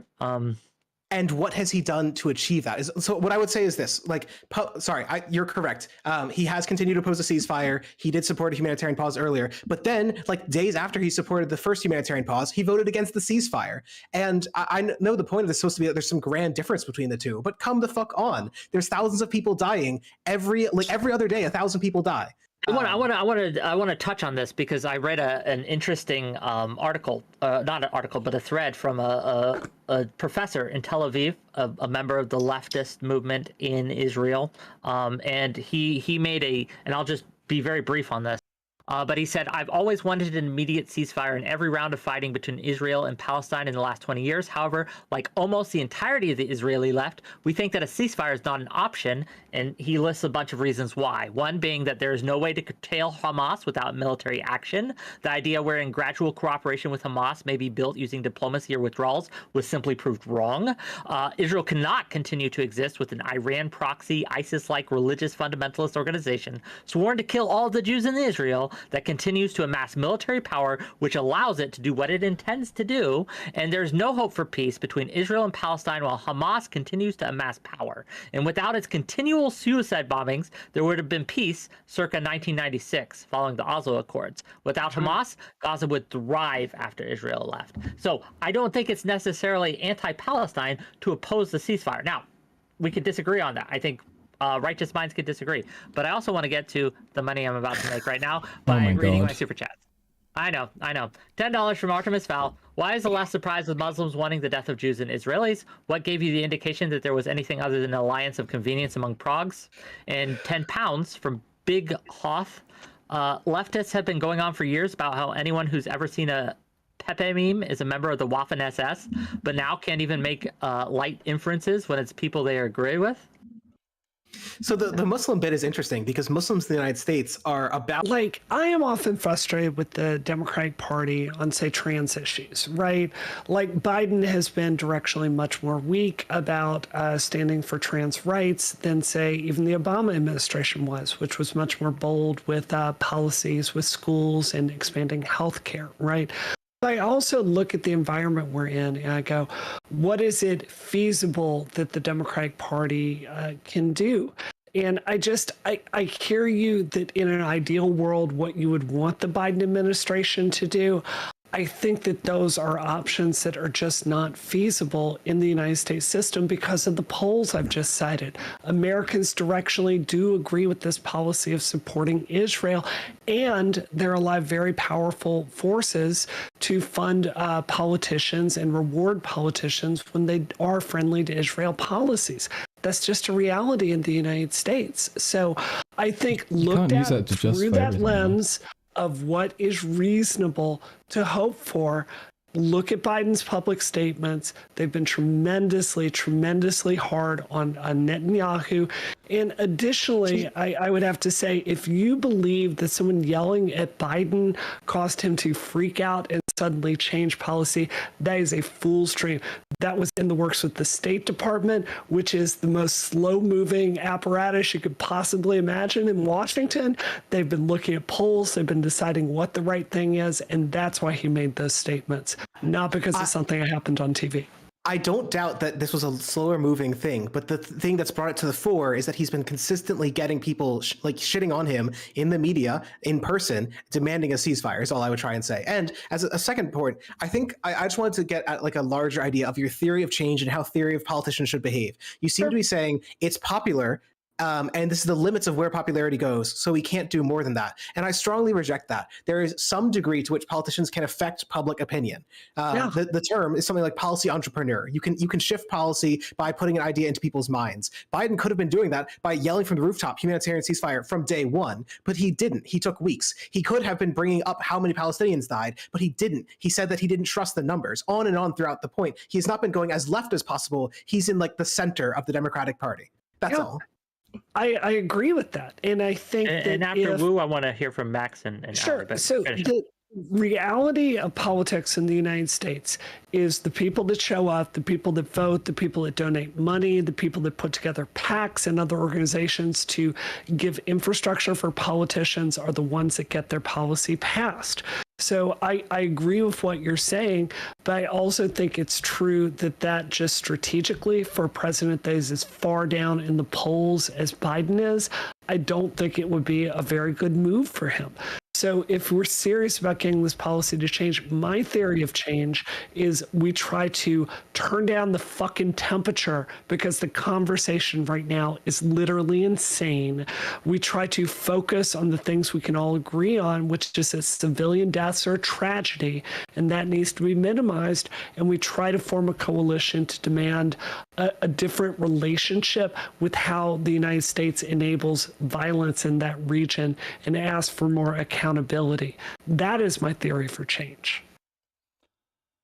I think that Biden has become increasingly critical of Netanyahu, especially over the recent developments with the UN constantly being like, hey, this is actually really fucked up. I think through that they've changed more, and I think he was much less openly critical before, and I think now he just barely is. Yeah, no, I can't remember if I had any other excess points there, but to act as if Biden had to do what he did with voting against the ceasefire when there are tons of other countries with similar polling to America in terms of support for Zionism, I think is entirely false. I don't agree. I would just point out that supporting Israel and supporting Zionism are two separate things. Let's not conflate the two. I want to go to Ali. Oh, wait, are they not the same thing? Zionists are just Israel deserves to have the homeland, right? What's the difference? Just before I go on. Okay, so Zionism, as I understand today, is Israel, no Palestine. Israel takes it all. The settlers, the Zionists support the settlements in the West Bank. I don't think you can I don't think you have to support that to support Israel. I think that's just like, if you support Israel, that's just what you support, is Palestinians not existing. But I mean, so like to the vote thing, right? So like, what do you want someone like me, who is pro-Palestinian, Lebanese Muslim, and watching Biden give X amount of money to Israel like regularly, standing with Israel, saying they have the right to defend themselves, and then, like, so how am I supposed to be like, oh well, I'm gonna go vote this year for Biden or any other president, when it's like clearly my interests aren't? And if the American public stands with Israel, how do you want people that are pro-Palestinian to feel? How do we feel not like that we don't matter to the world, that we don't that we're not like, we're in the West, Arabs are looked at as savages and barbaric. So it's like, I don't know how you want us to feel and what we're supposed to do about that. I would never tell you how to I feel. empathize with the Jewish people because we're going through it. So like, I don't understand why, like, what would you want us to do? I'm not going to tell you how to feel. And I acknowledge your pain. I hope on this panel you felt respected. And I hope you feel like I've acknowledged all of that. But the calculus, again, voting is about a decision between policy outcomes in the exact same way that trans people are really angry at the Democratic Party for a lot of really good reasons about like doing a lot of showboating about how much they care about LGBT people. But when it comes to policy, they're not going to do jack shit, in the same way that women are really, really angry at the Democratic Party for counting on us for votes and not doing shit about Roe versus Wade. We still have a calculus to make. Is Trump going to be better for us, or is Biden going to be better for us? And it sucks. I 100% get it. But voting it's like taking out the garbage. It's a thankless civic duty about what you want the policy outcome to be. Yeah. So we go vote and nothing changes. How are people supposed to feel? My suggestion is let's build a coalition. I've said that at least 20 times today. Are you a single issue voter though? There are so many like things that are going to be influenced by that, right? Like also, especially if you are Arab, like Trump's Muslim country immigration ban, right? Like that's a huge thing that would be different. Yeah. Okay. This is to SDL. So $50 to SDL. $50. $50. What the fuck is a ceasefire on their words, not mine. What the fuck is a ceasefire on day one, SD fucking L? What exactly does that look like? Answer that, please. Sure. So Israel announced that they wanted to move 1.4 million people to the south. If you want to do something like that, you have to set up a humanitarian means for people to do so. Israel only gave people something on the order of 2 days to get from North Gaza to South Gaza and bring all of their shit with them. So what does a ceasefire look like? Well, maybe there's some initial bombings, and then you have to give people time to get out. If the argument is civilians in the north can't be there, there's going to be too many casualties if they're there for the ground invasion, so we got to get them out. Okay, let them into Israel. Let them into like tent cities that you've built up. Like build refugee camps. That's the answer. Do you think it's at minimum? Do you think that was a like letting them into Israel after October 7th was at any way, shape, or form going to happen? Like, I don't. Politically feasible, probably not. But what's morally just? Like, the response to, hey, a horrible thing has happened to our country is not, we're going to start randomly bombing and killing like hundreds and hundreds of millions. Yeah. Sorry, I shouldn't say random. I should say no. I reject this idea that Israel is just indiscriminately, randomly bombing just hither and thither. I just don't think they're being very targeted. We don't yet know whether it's indiscriminate. We don't yet know whether it's indiscriminate or whether they're just failing to account for collateral damage. Essentially, no, it's indiscriminate. I have no problem saying it's indiscriminate. What are we even talking about? Indiscriminate would just mean like say like they're just randomly bombing, or they're like this might be a target. Well, we haven't. I think they're just bombing whatever they want to bomb. Yeah. Really, Ali? So you think there's an Israeli plane flying over right now, and they see a house, right? And they're just like, fuck it, we don't care. What benefits they have in bombing the school? Yeah, it's essentially. What military target do you think was at a school? Do you think they've got like a scary 11-year-old? I'm sorry. How many Hamas members have they killed? We don't know. We don't know. We don't know. How are we going to stop Hamas? How do you stop a people when you don't know who the people are? You don't know how to target them. You're bombing the buildings because you think you think Hamas is in the building. So then the whole building goes down. So all of those people are now displaced and destabilized. Yeah, they're bombing indiscriminately. They are not. If they were bombing Hamas indiscriminately, we would see a casualty number. You'd add a couple zeros on what we got now. Okay. Why? They're just doing it slow. What's the issue? This I has always think- been it's been a slow ethnic removal of the Palestinian Also, people. They almost can't do it 4,000 quickly is so because much. the world would snap.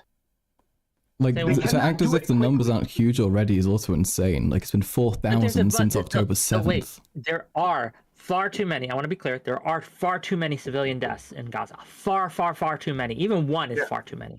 But to act as if they were going to just wipe out the Gazans, that it wouldn't be not 4,000 but 400,000 is wild to me. And I think No, they that just do a Well, I mean, thousand this is a just day for 1 anti-Semitic month. days. like this bias. It's right, been that 1 we have. month, I dude. think if you want to be critical of the United States policy, like be critical of the fact, I have no doubt that we're providing Israel with satellite coverage and intelligence infrastructure. I have no doubt that after, Leviathan, one of the things when I ran for office is I really wanted a cybersecurity warfare program, right?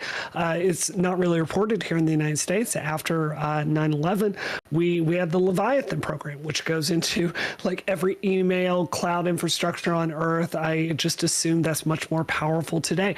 If you don't think that the United States intelligence apparatus is working hand in hand with Israel to find targets of people for them to go kill, I think that you would be very foolish to not assume that. So just a what question, I would just point to, just this is with your best comparison. opinion, what do you think the percentage of like civilians to Hamas is being like? What do you think the percentage is?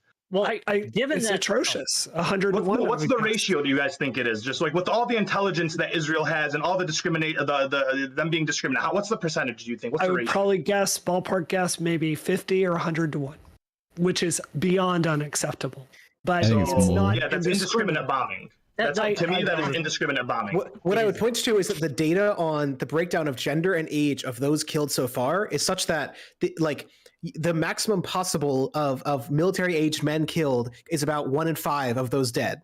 So the maximum rate is about like 1 to 4 of like Hamas or whatever. If every single of the young men was killed was in Hamas, to like all the total deaths would be 4. So just like that. I hear you, but one of the things that makes this very difficult, and I'm not justifying this, I'm explaining it. One of the things that makes this difficult, I think, to do targeted warfare is the fact that there are no military bases for Hamas in this region. There's no like airfield. There's no, army camp that they can go bomb. It's all civilian infrastructure. All of it. And I think Hamas is such a threat if they have no military, no bases, no anything. It's such a threat. They are a threat, and I think you're really minimizing the horror that's happened there. But what I was going to say is, I think that there's this bad stereotype on both sides with this, where people want to say that Hamas is hiding out in civilian areas to target and forcing Israel to target them, and then Israel will say the opposite thing. It's like, oh, you're indiscriminately bombing people. I think the fact is that these are people, like, this is textbook insurgent warfare, something the United States did not learn lessons from after Iraq, and there's a tragic calculus that goes on when you're having urban warfare with an insurgency, and that cost is far too high, and this bombing is just not a tactic that's going to work. Well, to speak to that, of studies of like the number of like militants in Afghanistan after we bombed, the effect on the number of militants was almost nil. Like for all the bombing we did, it didn't in the long run hurt the Taliban. They bounced back, they recovered. So I guess we had a war on terrorism that created terrorists. Are only going to end up terrorists. joining the Taliban because they're so like the young people. So like with the discriminate bombing that's happening, you're killing a bunch of people. You're killing a bunch of people's parents. You're having kids being raised, and then they're not going to turn to Hamas when like they have no money, no food, no water, no anything. No, they have nothing left to lose. Why? Like I don't get how.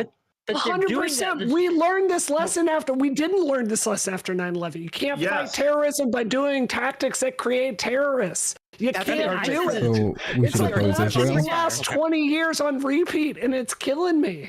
Okay, I'm just going to step in here because we absolutely have decimated Al Qaeda, ISIS. There's been we have torn down these structures, and they're much less of a threat. We So destroyed ISIS because ISIS anything. was a state. But the point on the Taliban and whatnot was that the effect of bombing. So there's attempts to try and derive causality from this. When you bomb, there's like next week there's less rates of there's like a slightly lower rate of terrorism, but it goes up the next week, like right back to what it was. It's not a solution to terrorism in any long run amount. That's all I was trying to get at.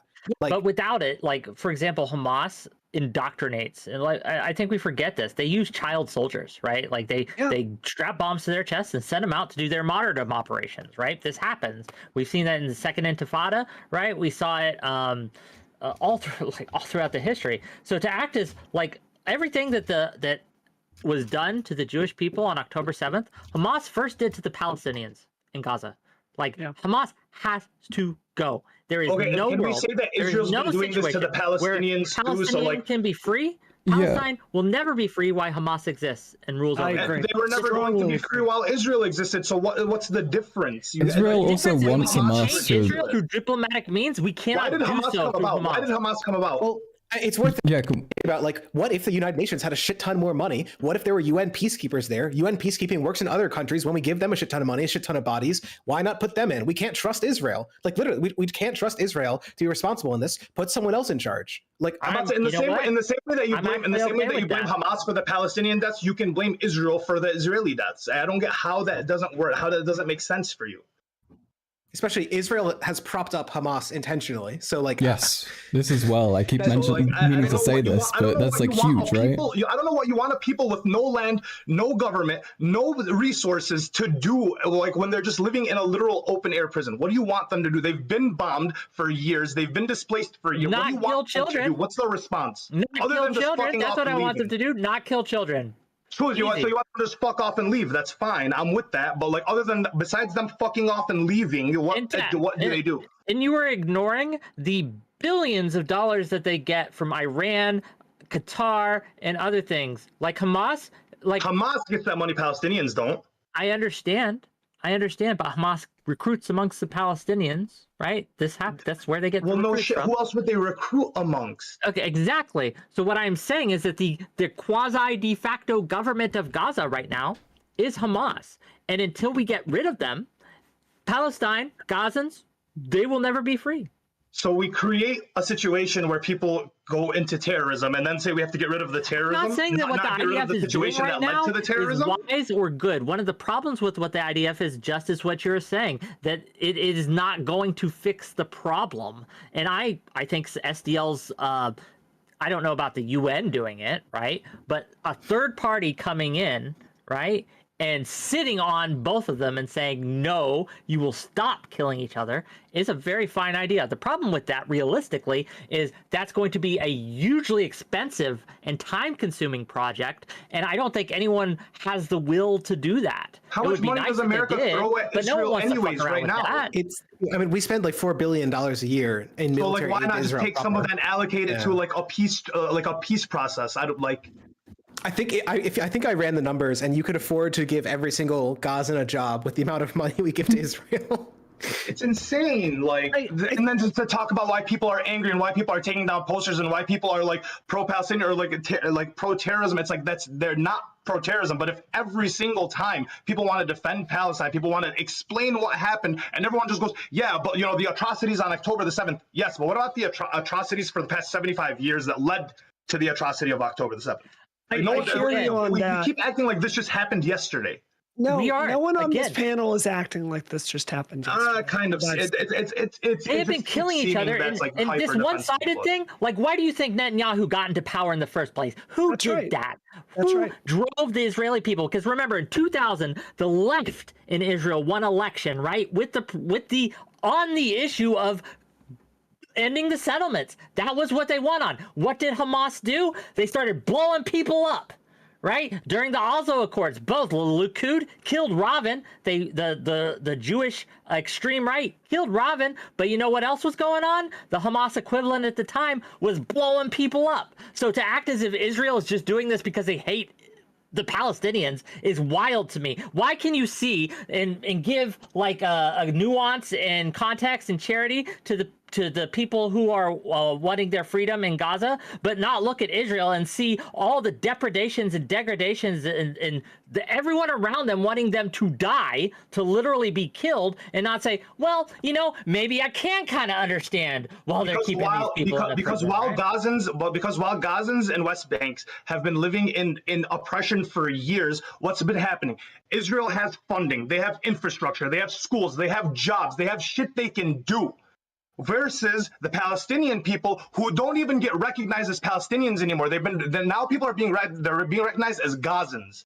We're not even saying Palestine. The literal Palestine was wiped off Because the there's map, a big literally. difference. So yes, There's a big difference between what's happening in the Gaza and what's happening in the West Bank. And to just say Palestinians isn't going to help me actually actively communicate with you, right? Because talking about what's happening in the West Bank is a far different cry where there is no Hamas and what's happening in Gaza. So the reason I say Gazans is to, again, indicate this specific thing. And the reason why Israel has all this infrastructure is because their government didn't just pour their money into rockets to kill Jews, right? Like, that's not all that happened. So Hamas, again, has been given tons of aid, tons of resources, not just from Iran, but also from other legit countries. Correct. But they have used that, again, they have victimized the Gazans and the other people of Palestine by not using that to improve their conditions, but instead using that to create weapons of war and perpetuate this conflict. So yes, Israel has all the blame in the world,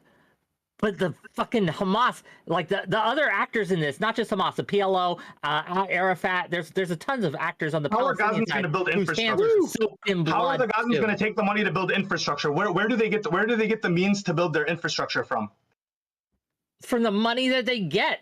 Yeah, okay, so you have a bunch of cash. Where are you going to get the wood, the cement, the skills, training? Where does all this come from? Let me give you an answer to this. First of all, we ruthlessly hunt down and kill Hamas terrorists. That's job number one.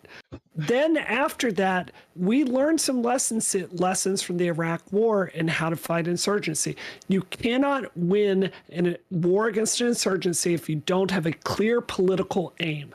And I would posit that maintaining the Palestinian people and getting them a state that is free and independent and functional economically, meaning having trade partnerships with other people in the region, hopefully with Israel itself, all of that thing. That is the path forward. That's a beautiful economics. That's a beautiful idea. I'm with you. Okay, but right now what we have is a situation where I don't think Israel's acting in accordance with the law and how they're handling this insurgency, which I think is counterproductive. So what we have to do is, as best as I can tell from what I've read from Israel and Netanyahu, I don't see a very clear defined political goal. This is where America fucked up in Iraq. We went to war without an exit strategy, without a clearly defined goal except kill Saddam Hussein. So we've got to force them to fight as insurgents instead of with conventional military tactics. We've got to cut down their supply lines. We've got to use network-centric warfare to target individuals. We need to use more special forces to go hunt down and kill Hamas. But it's got to be one thing after the other. We can't leave Hamas in power. Yeah. We got to go kill those motherfuckers. So and then we can talk about the economy. That's a nice ideal, but more to Wick's point when he said that Hamas is getting all this funding and they were supposed to build infrastructure and do all this tunnels. Huh? It's not ideal. That's a plan. What's your fucking plan? Because all you keep doing is going back and adjudicating the last 200 years of history, which I agree is shit. But we are now in 2023. What is your fucking plan? I can't have a plan based on ideals. You have to look at the situation as it is, and we can only talk about what is happening. So what is your plan? What policy? I've got 15, 20 minutes left in me, by the way. I'm tired. No, we're gonna end soon. You got it. I understand. But does Ali, someone else have a plan? I would love to hear it. Yeah. You're in charge of Gaza, guy. You're in charge of Gaza. What do you do? How do you fix it? How do you fix this? Who? You give humanitarian aid to the Gazans first of all. Israel has to be the peacemaker in this. Israel has to be the one that goes in and talks to Hamas and tries to broker a peace, an actual peace agreement. They're going to have to be the ones that do this. They're the ones in power. They're the ones with the money. They're the ones with the infrastructure. They're the ones with the government. They're the ones they are the ones who can do it. So to sit here and look at me and tell me, well, Hamas can't exist, and why do they exist? I understand that Hamas can't exist. I agree with you that it is a terrorist organization. But in my mind, the IDF and the Israeli are also a terrorist organization. So what is that? Why'd you oof? I don't think Israel is a terrorist organization. Why? to the people that are living in the lands around them. Why? Because, well, for starters, they're a government and not an organization. And I think the overall direction of Israel is not to achieve their political aims by creating terror. But they do create terror. But that's not their primary mission objective. Just because they don't say it's their mission doesn't mean that their actions don't show that that's not their the mission. primary tactic that they use. Well, how do you claim that? If you look at their economy, if you look at their role in the world, Israel has a really big outsized impact right now with AI and a lot of technology like so that means they're not terrorists to the people in their lands? I'm saying that their economy is one of the things that Israel does, and the interdependency that has is part of their national security strategy. It's not just terror, it's economic intermingling. They participate through this State Department, through the diplomatic process. There's a number of things that they do. Okay.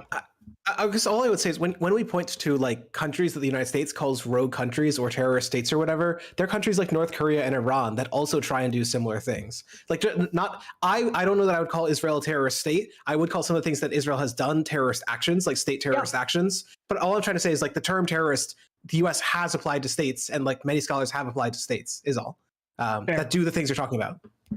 I know that we are kind of circling the drain on this, and 8 o'clock is coming up. I want to read a couple more super chats, and then we'll get to closing statements. For those of you who want to stay, you're welcome to stay. We'll take call-ins, but if you have to go, I understand. So let me read these, and then we'll get to those closing statements. $5 from Temperate's Quill. For your info, the rockets Israel is using do not have targeting capabilities. They are taking the chance they might take something out. $5. Go ahead. Rocket is an unguided thing. The missiles that Israel is using are largely guided. I'm honestly not sure. So fair enough. Artemis Fowl from $5. Letting that dude play both sides during this panel is delicious. Just come out and say Hamas is right and good. He's talking about me. I think so. I would guess. Yeah, you can fuck off. $5 from Skilltree Gaming. The same way they get munitions through tunnels. I'm assuming that's how they're going to get the wood, labor, cement. Yeah, moving the log through the tunnel. They actually did a video on one of those. You have to like crouch down inside them. They're tiny little things. Fair enough. But bringing in like how big do you think rockets are, buddy? I mean, I don't know that that's where they make them. If you trust like the thing that Israel produced of like Hamas people picking up water pipes, which was never confirmed to be clear, but I don't know. They were doing that all in the open. So apparently they don't need to, right? So I don't know. Okay. With that, gang, it has been a heated discussion, but I think a productive discussion. Yeah, on the left. I've liked this. What we got coming up before we toss it over to these guys and give them closing statements. So I'm not doing anything tomorrow. I'm taking a day off. Monday, we're going to be talking about the new Speaker of the House, whether that's a good choice or not. And then on the 10th, Brianna Wu will be meeting with a short fat otaku or dev, and they're going to be having a wonderful one-on-one discussion. And we'll see if we can build a bridge or burn a bridge. I don't know what'll happen, but it'll be fun. I think we're friends. I think it'll be good. I think it'll Are be you a good going to be conversation. confrontational, Brianna? Are you going to confront him about the like shit he says and the positions he changes? Because I feel like he's done that a lot. I've got some examples from his videos that I think are disingenuous, and I'm going to bring examples, but it's going to be friendly. Yeah. And 16th, the 16th is a big one, gang. Okay, the 16th is what you're going to tune in for.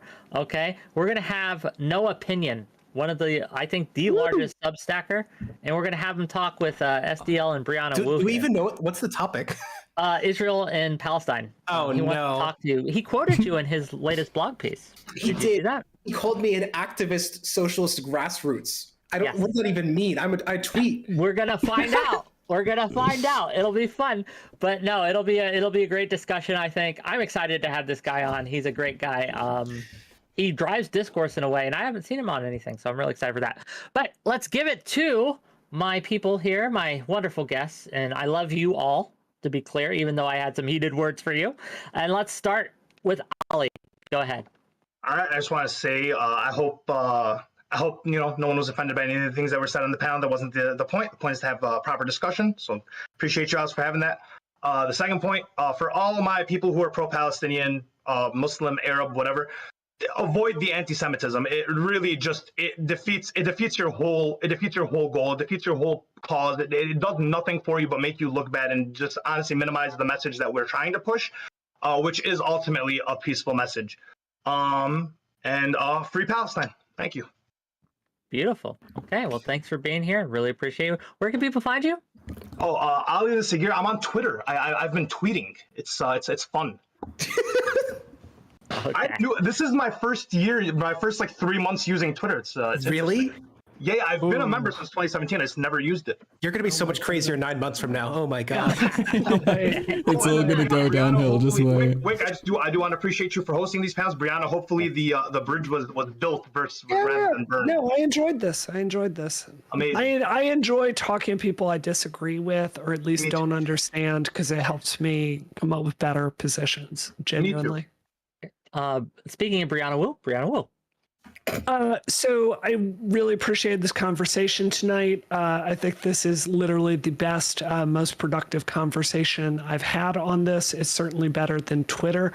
I do want to say I'm a little disturbed by some of the, I think there's been a lot of minimizing of Jewish pain on this panel today, but I think it's done with good intentions, or at least I understand where it's coming from. I want to be really clear policy-wise. I enthusiastically endorse hunting down and killing Hamas terrorists.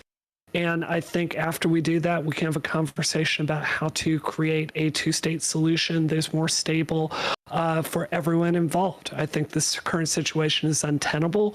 It's going to result in more Israeli death, and I think it treats Palestinian life like it's disposable. But I think the very first step to that is unifying and hunting and killing Hamas terrorists. So I hope everyone on this panel supports me in that goal. Well, thanks for being here, Brianna. I really appreciate you, and we're looking forward to seeing what the future days have in store. Next up, Carl Mack. So I really enjoyed this conversation. I thought it was interesting to talk over. I think that we should rehash the importance of not conflating anti-Zionism with anti-Semitism, as it's something I believe is anti-Semitic in itself and flies in the face of anti-Zionist Jews as well, especially. But I think that we had a pretty productive conversation. I think we reached some mostly decent conclusions, but I do continue to request that people second guess their beliefs. This includes me and people on my side. Second guess your beliefs. Try and figure out if you might just be falling into some terrible line of thinking. See if you might be falling for propaganda, and try and be self-conscious and not too sure of yourself, because if you're wrong and you're wrong on a topic like this where you're going in really hard, you're going to look awful. So just, do what you know is right and stick to that and be measured. That's all. Oh, yeah, you can find me at Twitter. I'm Carl Max on there. You might have seen me at Ceremonious Hut.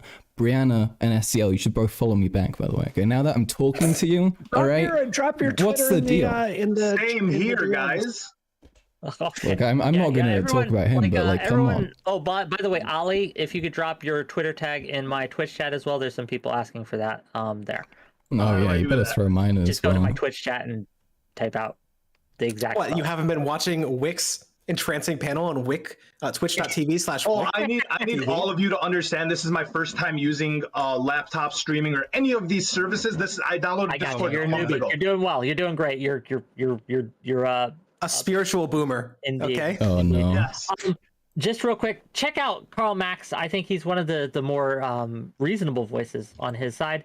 And to Thank you. echo his sentiment, my original channel name was Death of Certainty. Because I too think we should stop being so certain about our beliefs and look into alternatives and things like that. But no, thank you for being here. Really appreciate you. Last but certainly not least, Thanks for having me. Sock Done Left. Hey, I'm Sock Done Left. I'm streaming right now. You can find me at sockdoneleft.org/live. I can post a link to that. The other thing that I would recommend doing, it seems like everyone in this panel and hopefully all the audience agree that there's a huge humanitarian crisis going on in Palestine right now. And you can support to try and help that through the Palestinian Children's Relief Fund. I'm going to post a link to that. it goes directly aid to Palestinian children, of whom 700,000 are displaced, and about, I think it's 3,000 have been killed so far. They are very, very much the victims of this. They had no choice in the matter. Whatever you think of Hamas, Israel, whatever, these children are hurting, and they're completely innocent. I guess just as a closing remark, I would say that anti-Semitism is a problem. I think it's a problem on the left, less so than on the right, but very much a problem on the left. It's always good to call out problems, even if they're on the same side or whatever. However, I do think it's important to try and proportion our criticism to where the power is and where the harm is in the real world. So all I would say is that institutionally, the right has been saying horrific anti-Palestinian things all across the United States, all across Israel, and they're the ones currently leading an enormous amount of death. And I think that's where the focus of the left should be. Fine to criticize left anti-Semitism, just make sure at the end of the day, you are throwing some of that shade at Israel. Okay. SDL, I appreciate you for actually having like a charity or something that you can reference and refer people to while you're having this conversation. That's actually really, really good. Well, it's PCRF. Posted the link in chat. So if y'all want to, I've shared it many times. Yeah, please do. Check it out, gang. Check it out. Okay. Anything else before I let you guys go? I'm good to go. Thank you for having us. Appreciate it. Probably gonna cut it out. We'll rate out. Sorry, people backstage. This took a lot out of me. I am pretty exhausted. But gang, we got some great shit coming up next week. Tune in Monday, and we'll see you then. We're gonna rate out. Okay. I'll see you guys later. Take care, folks. Bye-bye.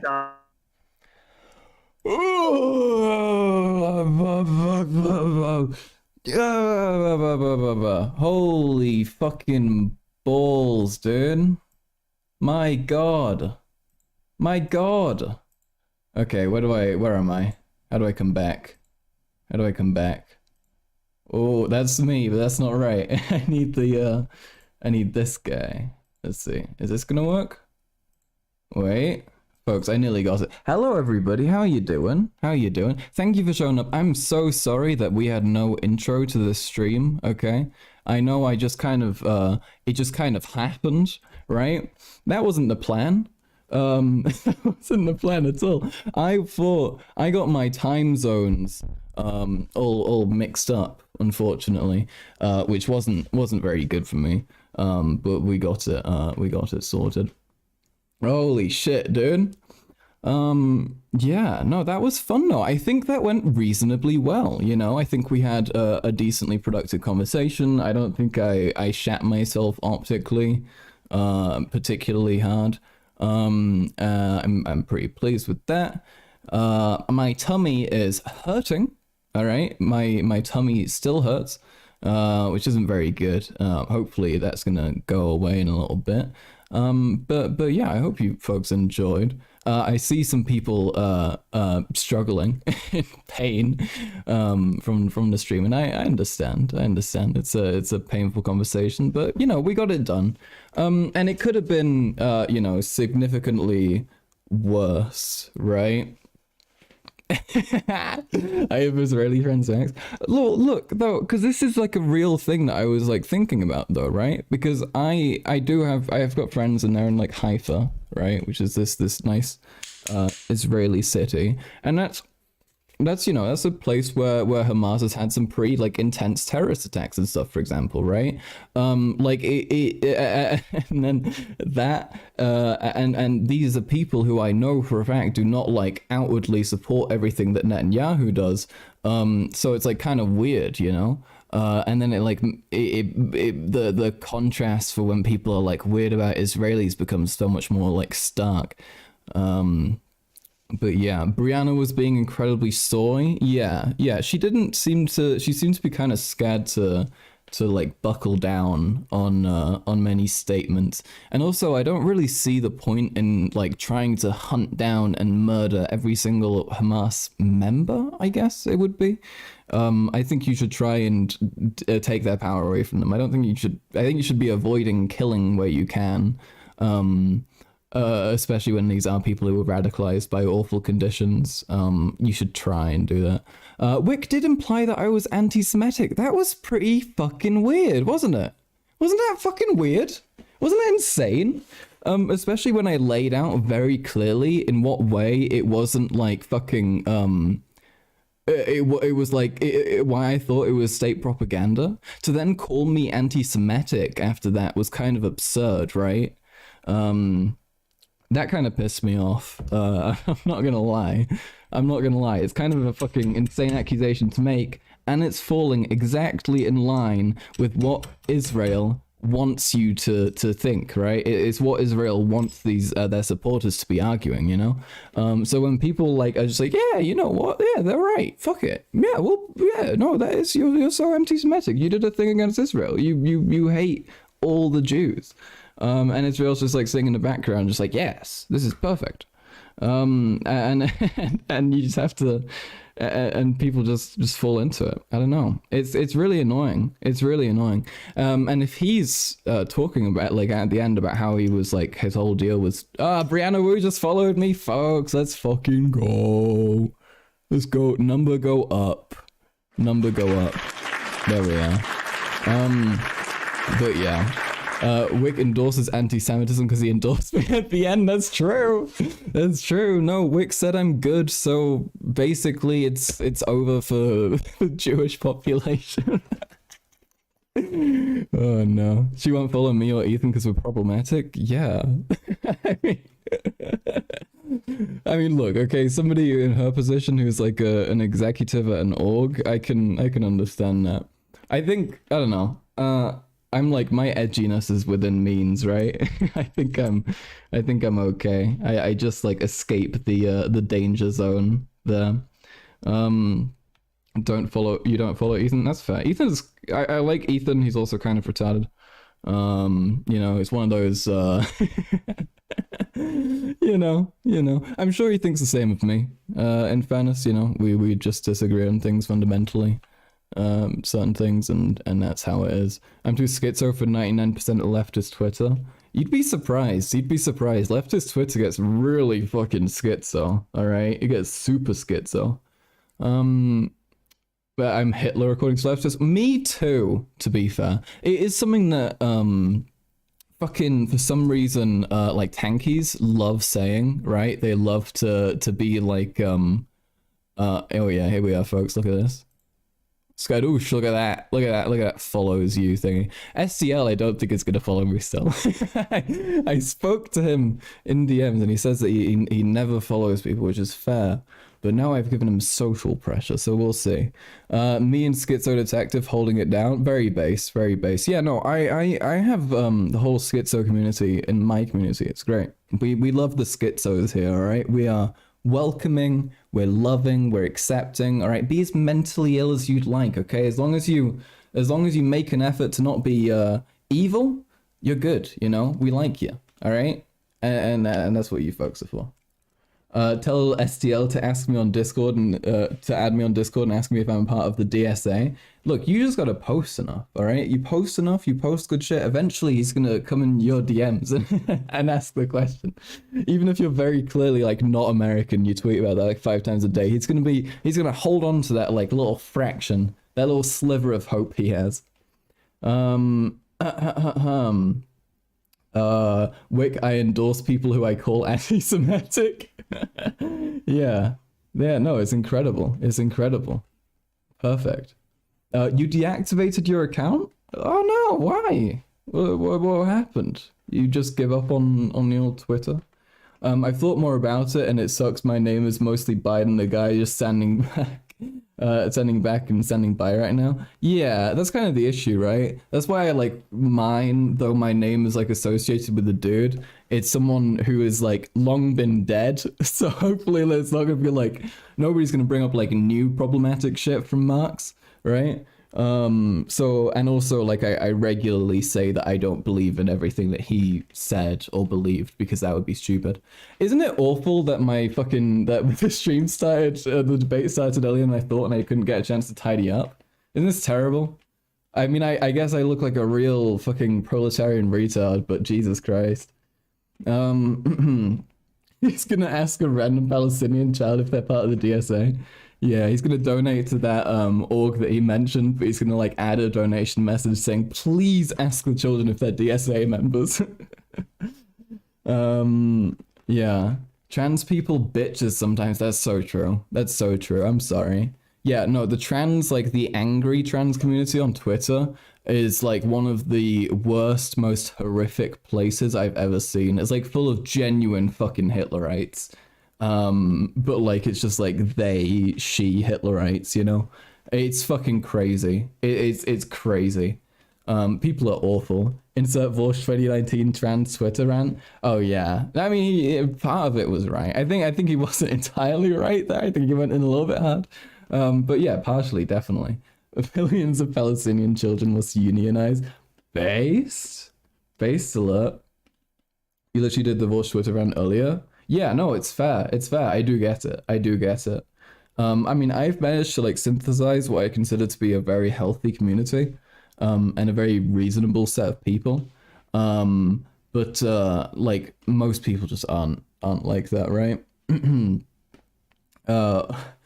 All of it was right.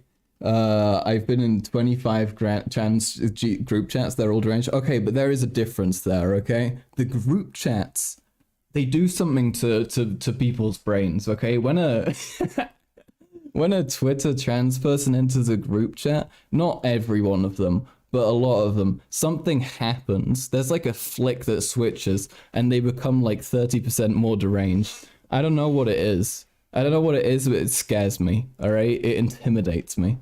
And that's why whenever I'm put in like a group chat with like like 80 people, I'll go on it once every 2 weeks. I'll see what mental illness is happening and I'll leave for the next like 3 and then I'll come back. Tazon Day, you motherfucker, what are you doing here? Tazon Day, welcome back to the stream, Tazon Day. How you doing? Fella? Nice to have you. Quality's breaking up. Look, Tay, I don't have it like you. All right, we got the old proletarian Wi-Fi. All right, we're trying our best. It's just we take it as we get it. Okay. Tell you what, I'll close my one browser window and we'll see if that helps a bit. Okay. But welcome to the chat, Tazon Day. I hope you're doing well. Tay, would you like to? Hey, do you condemn Hamas? No, I'm messing. Don't worry, Tay. You're good. But nice to have you. Logan thinks the shit was the political side of my online life because they saw it unfold, but I can assure you it was not. Oh no, I'm sorry. I'm very sorry. Genuine question, Max. Gender abolitionist? No, I'm not. I'm anti-gender abolition. Okay. Now, despite me identifying as a non-binary person, I believe that gender serves, first of all, a decent purpose. You know, people love identity. People want to tie themselves to something. People want to know what they should be like. You know, and that is just a part of the human experience. It's an inevitable thing that people will come across. They want to base themselves off something, so they will find different traits to align themselves with, right? And whether it's traits that we speak out about loudly, like something like gender or whatever, which is like constantly reaffirmed, or whether it's something that's like more quiet or whatever, like height, like you might look up to people who you think are like way taller than you, and then you'll think they're better. These are things that will just exist, and even if you try and abolish gender, then you're just, all you're going to be left with, first of all, is sex, right? Which is terrible. We don't want to be fucking categorizing people by sex. That's the whole reason that like transness exists and gender exists as a separate concept. And people find comfort and solace in it. You know, it's like it's a positive. It's a perfectly fine thing to have. Vorsh is going to fuck me for that sake. That's fine.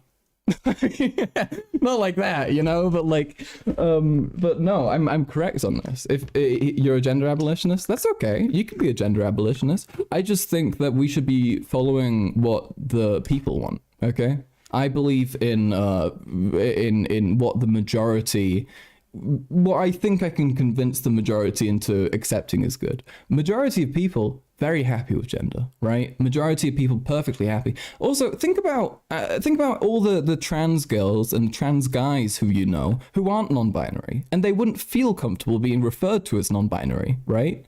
Do you just take that away from them? You know, like there's many arguments against this, past just being silly.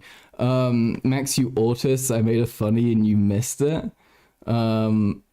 Oh, you're a fender abolitionist. Jackson on top. Okay, I'm so sorry. I'm so sorry. That's very funny. Okay, that's a very. Is that a guitar joke?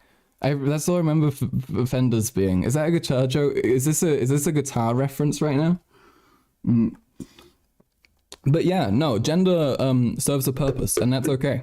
We should be abolishing gender insofar as we remove the like super heavy value and gender roles associated with it. We should be easing those as much as we possibly can. But totally removing it is just kind of silly, you know? And then also if we, remove gender, well, I mean, I know it's like an end goal, right? But it would make it impossible to then talk about gendered issues, for example, which still might continue to exist. But then, we would just be talking about sex again, which is the whole issue of gender abolition. We would only have sex, and we don't want that, We don't want that. So yeah, I mean, if you think it would make trans people happy to be referred to and to have to be reduced to socially to just their like genitals, you go ahead, right? That's just not what I think anybody would like, I think this is very much an argument that comes from non-binary people who are uncomfortable with the idea of assigning themselves a gender, and I empathize with that, but also you should be acknowledging the people's experiences who differ strongly from yours and recognize their deservedness to enjoy certain roles and identities. When I'm referring to gender abolitionists, I'm referring to gender expectations, not gender as a concept. Yeah, I mean, thing is, gender as a concept will always be tied with gender expectations. It's just a matter of easing those as much as we possibly can. But I don't think we'll ever eliminate them. I just don't think that's going to happen. I don't think that's, at least not within our civilization, Maybe if there's like a fucking rebirth, or let's say several, I mean, I think it would take at least, I don't know, 600 years down the line of cultural progress. Maybe eventually you could get to the point. I just don't see the point in advocating for it now when the concept of that would make so many cis people and trans people uncomfortable, the only people it really accommodates for, it ends up being non-binary people. But yeah,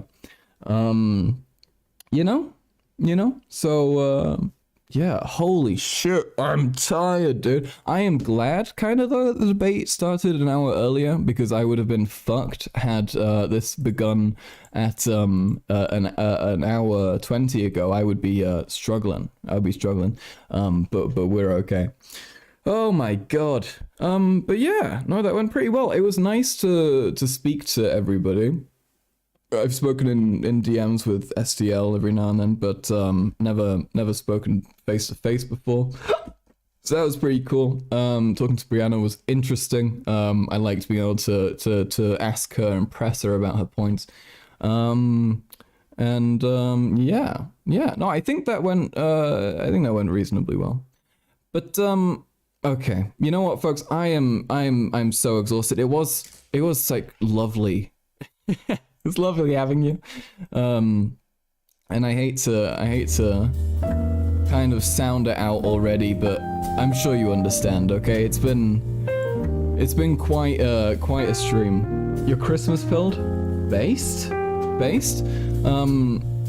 Yeah, I'm gonna hit this, alright, and then I'll ramble a little bit more and then we'll wrap up, alright? But yeah, it's been decent already. I got a tummy ache, dude. I was planning on sorting this and making sure I eat before, but then I had an hour less than I expected, and so I was kind of just sitting and struggling, But yeah, your Christmas build already is also scary. You need to not be Christmas build, okay? Vomit up the Christmas build again, please. Remove it.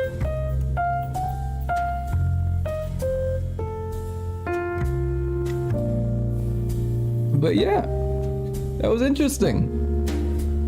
I've never been called an anti-Semite before. I don't know. I mean, I guess I have in silly Twitter conversations, but I don't really count that,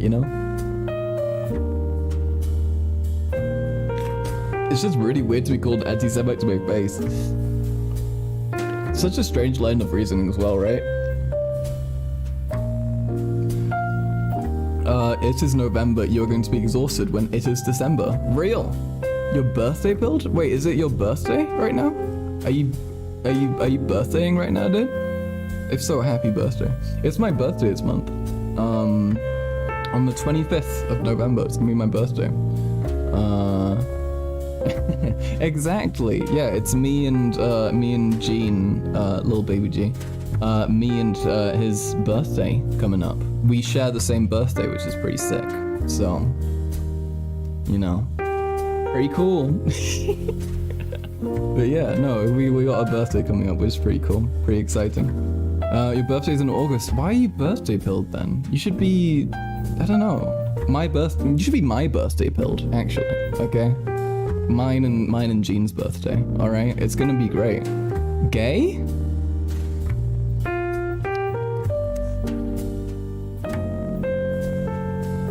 I'm not responding to these allegations, alright? Don't you dare.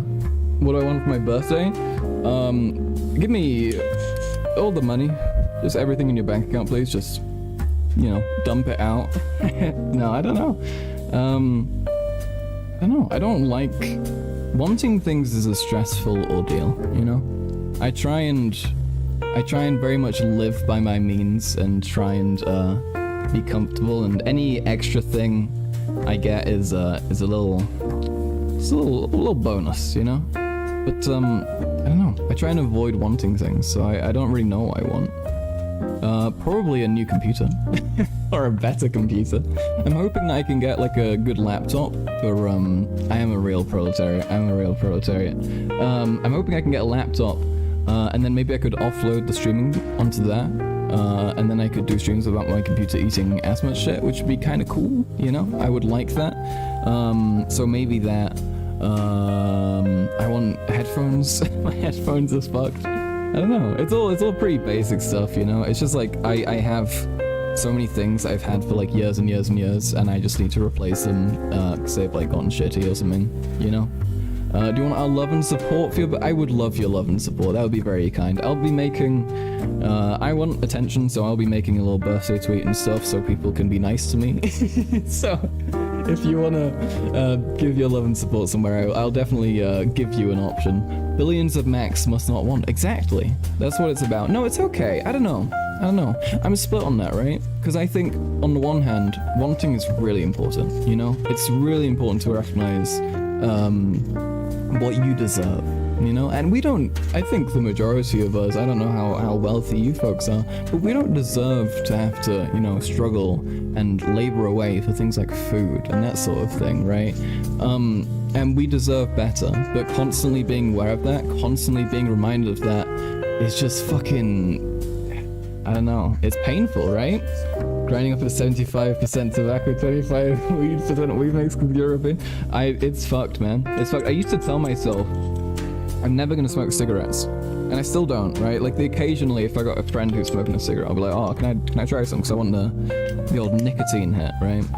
But I now don't smoke cigarettes. Instead, I just smoke a bunch of weed with tobacco instead, which is healthy. It's healthy and good. Don't worry, guys. Don't worry.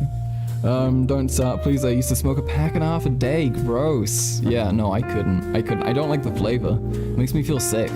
But like, it works, mixed with weed for some reason, you know? I don't know what it is about that.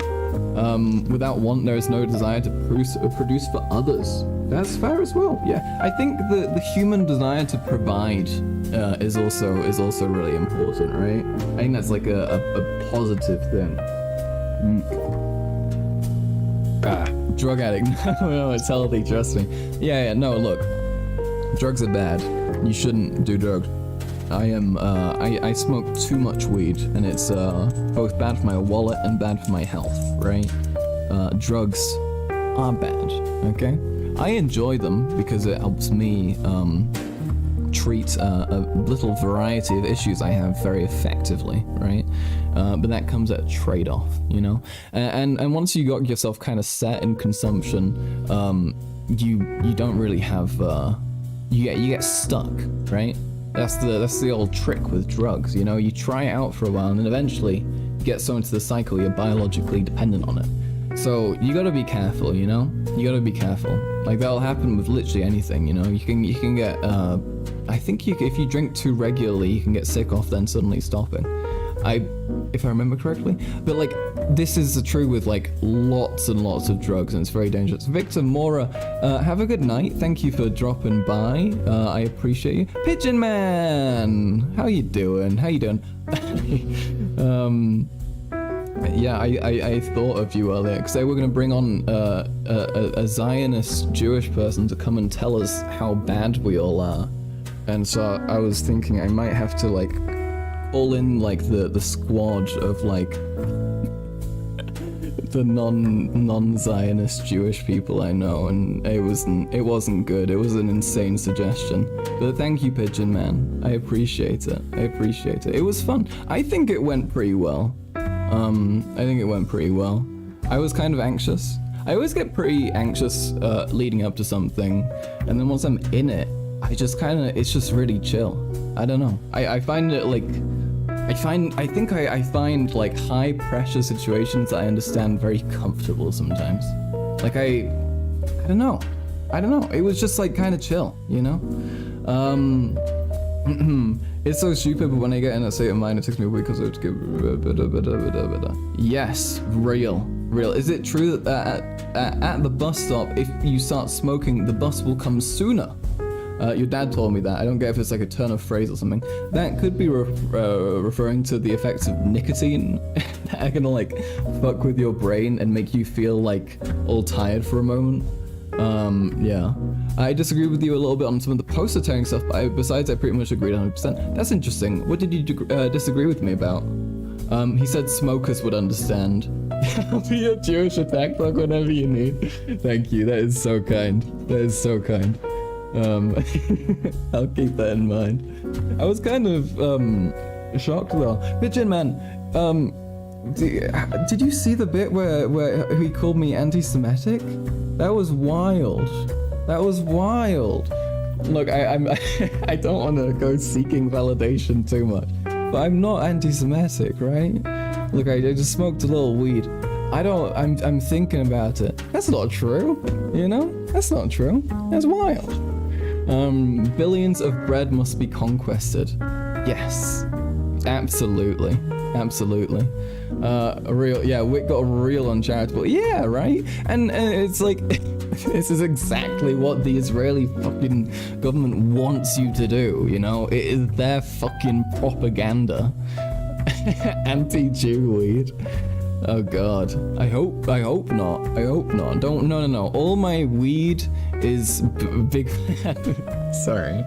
All my weed loves every minority, okay? It's not a big fan specifically of anything because that could be weird, okay? It's not like, I don't know, have you folks seen Trisha Paytas on the Frenemies podcast? The way that she speaks about Jewish people on there? That's not what my weed is like, okay? Approved by Big Jew. Yeah, and it's just some like large, mildly overweight Jewish dude. Yeah. Ethically sourced Jewish weed. Okay, look, I don't wanna... You know how the German government is about things, okay? I'm scared, alright? I like Wick, we needed to chill on painting you as anti-Semite. That was a better line for sure. Yeah! What the fuck? I'm gonna give him some shit over something stupid next time we talk, don't worry. Doesn't Trisha fetishize Jewish people? Yes. He's like, I love the Jews so much. She does that thing with her voice, like the little Valley girl thing, the way she fetishized her way into marrying a Jewish man.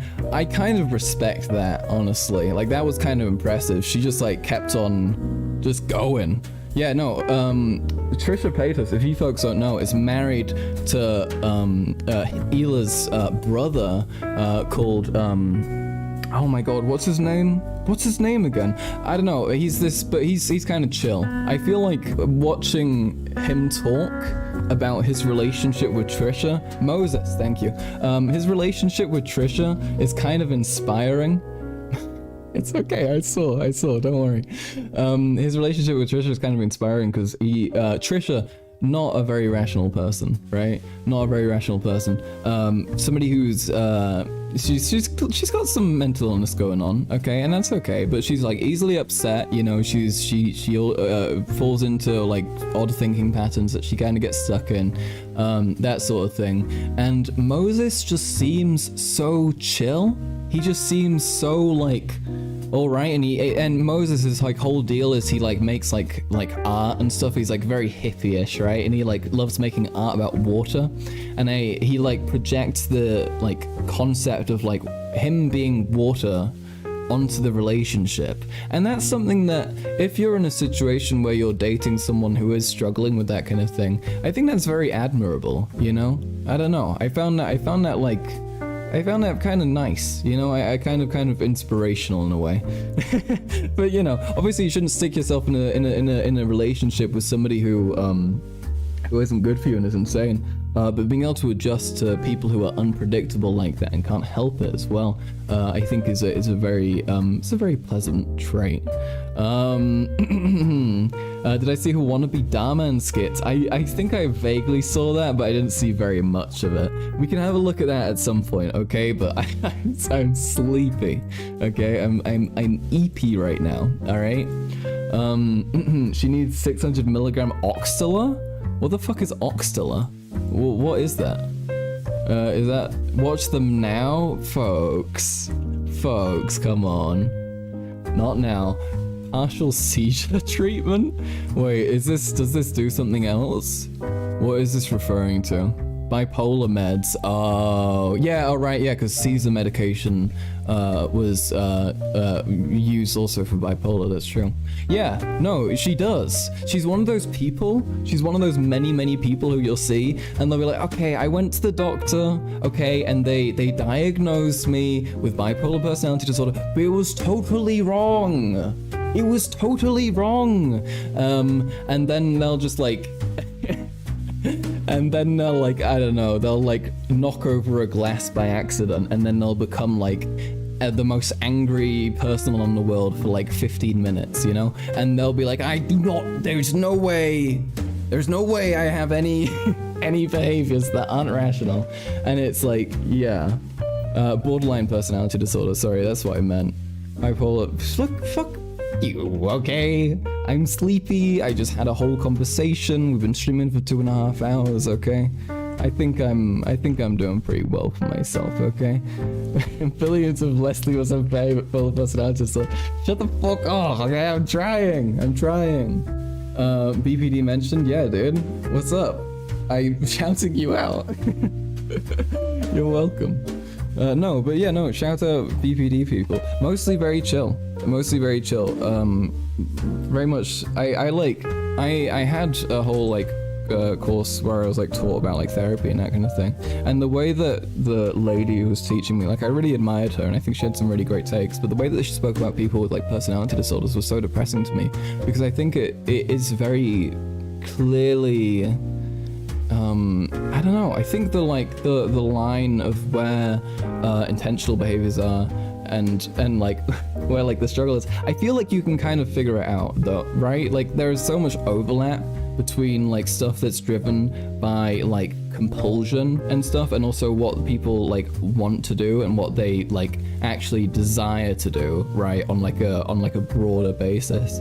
But I feel like you can kind of figure that out, and like there is for most people, non-mentally ill people and BPD people alike, most people are normal. Most people just want everything to be okay, you know?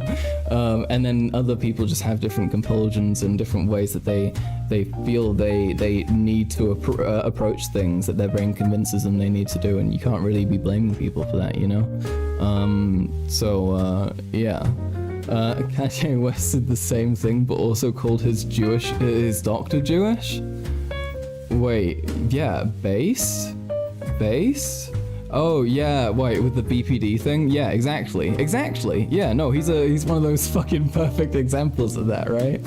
Yeah, you see those so much, and every time I see someone like that, they end up being like clearly actually mentally ill of some kind, you know? Maybe, you know, sometimes they like have like a different mental illness from what they were diagnosed with, but there is always something, and it's kind of concerning when those people aren't being made to get help, especially if it's somebody like in Trisha's position where she's gonna be surrounded by like yes people who are gonna like encourage her regardless of what, because they want like her like monetary and like clout support, right? You know? Not meeting the anti-Semite allegations, call his doctor Jewish, base. No. I'm compelled to throw it back. Yeah. I have TIPD, throwing it. No wait, TIBPD. That's crazy. Throwing it back. Personality disorder. TIPD? Throwing it back. TIBD. Throwing it back disorder. There we are. See, that was only my third try. You know? I'm on a roll right now. I'm on a roll. Adolf Hitler Max? Real. The Devil Wears Prada? I don't know what you're talking about, but yeah. Speaking of wearing Prada, I wanted to change as well, you know? I like this fucking, like, jumper, but it's kind of dorky. I wanted to put on something else. I also wanted to fucking tidy up, but there's so much shit that I just didn't get to do because I fucked up the fucking timing, and I didn't realize. So that's pretty gay. But you know, I pronounce Hitler. I pronounce Hitler so fucking German. Yeah, what? The Adolf Hitler. Yeah. Carl Leslie Max. Oh no. Wait, are you saying you're Adolf Hitler? That's scary. Most disciplined leftist. Are you saying I'm not disciplined? Look, I'm reasonably disciplined, okay? I'm disciplined in some things, alright? I can be disciplined in making myself work out. Pretty disciplined at smoking weed. No. Like, when I'm in uni, I'm pretty decent with that, and that's because it's like fun as well, you know. Like it's like a good time because it's actually shit I care about. And as I'm gonna be like attending uni in person, that'll also be chill. You know, it's gonna be pretty exciting. I'm excited to see how it's gonna be trying to stream from a university dorm. I wonder how that's gonna go. But it should be good. It should be fine. You know, it should be all right. I think also I'll have more to talk about next year. Who is Leslie? Leslie is Shumga. Shumga is Leslie. That's their name.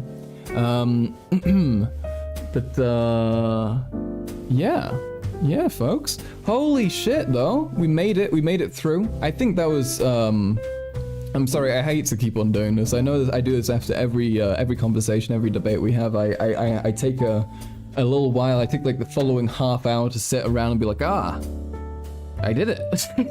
But it's kind of how it is, you know? Like, I'm pretty chuffed. I think it went well. I think I held my composure well as well. Like, I used to have a lot more anxiety, I guess, about it, like talking to people, but now I'm just like chilling, you know. Have you folks noticed that? Do I seem more, I don't know, well composed, I guess? Yeah. These nuts. Awesome. Great. Pronounce Adolf Hitler again. Held your composure a little too well, gotta amp up that energy. Look, dude, okay, I would've. I was gonna have like more shit to like energize myself, right, as well.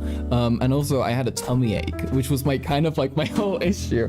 Cause I have a little tummy problem, which causes me to have tummy aches basically every day, which is pretty fucking awful. And then I have to like time my fucking medicine intake and like when I'm gonna eat, so I don't like have like insane gut-wrenching pain out of nowhere. And because I fucked up the timing of this thingy, and I didn't check if the fucking time zone shifted or not.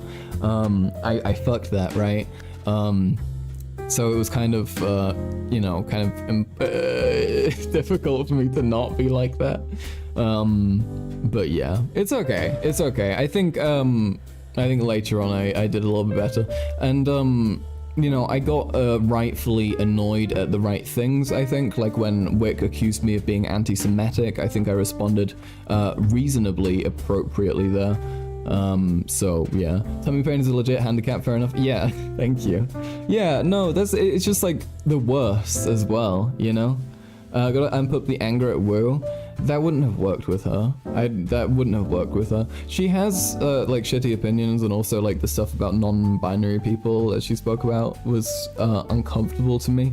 But here, she's somebody who's clearly trying to be good faith, and I need to do so in return as well. Like, that's just part of it, you know?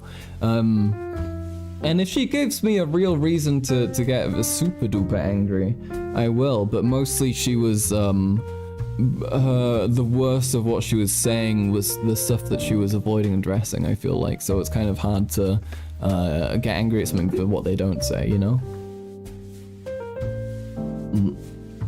Let me at her. No, Leslie. Yeah.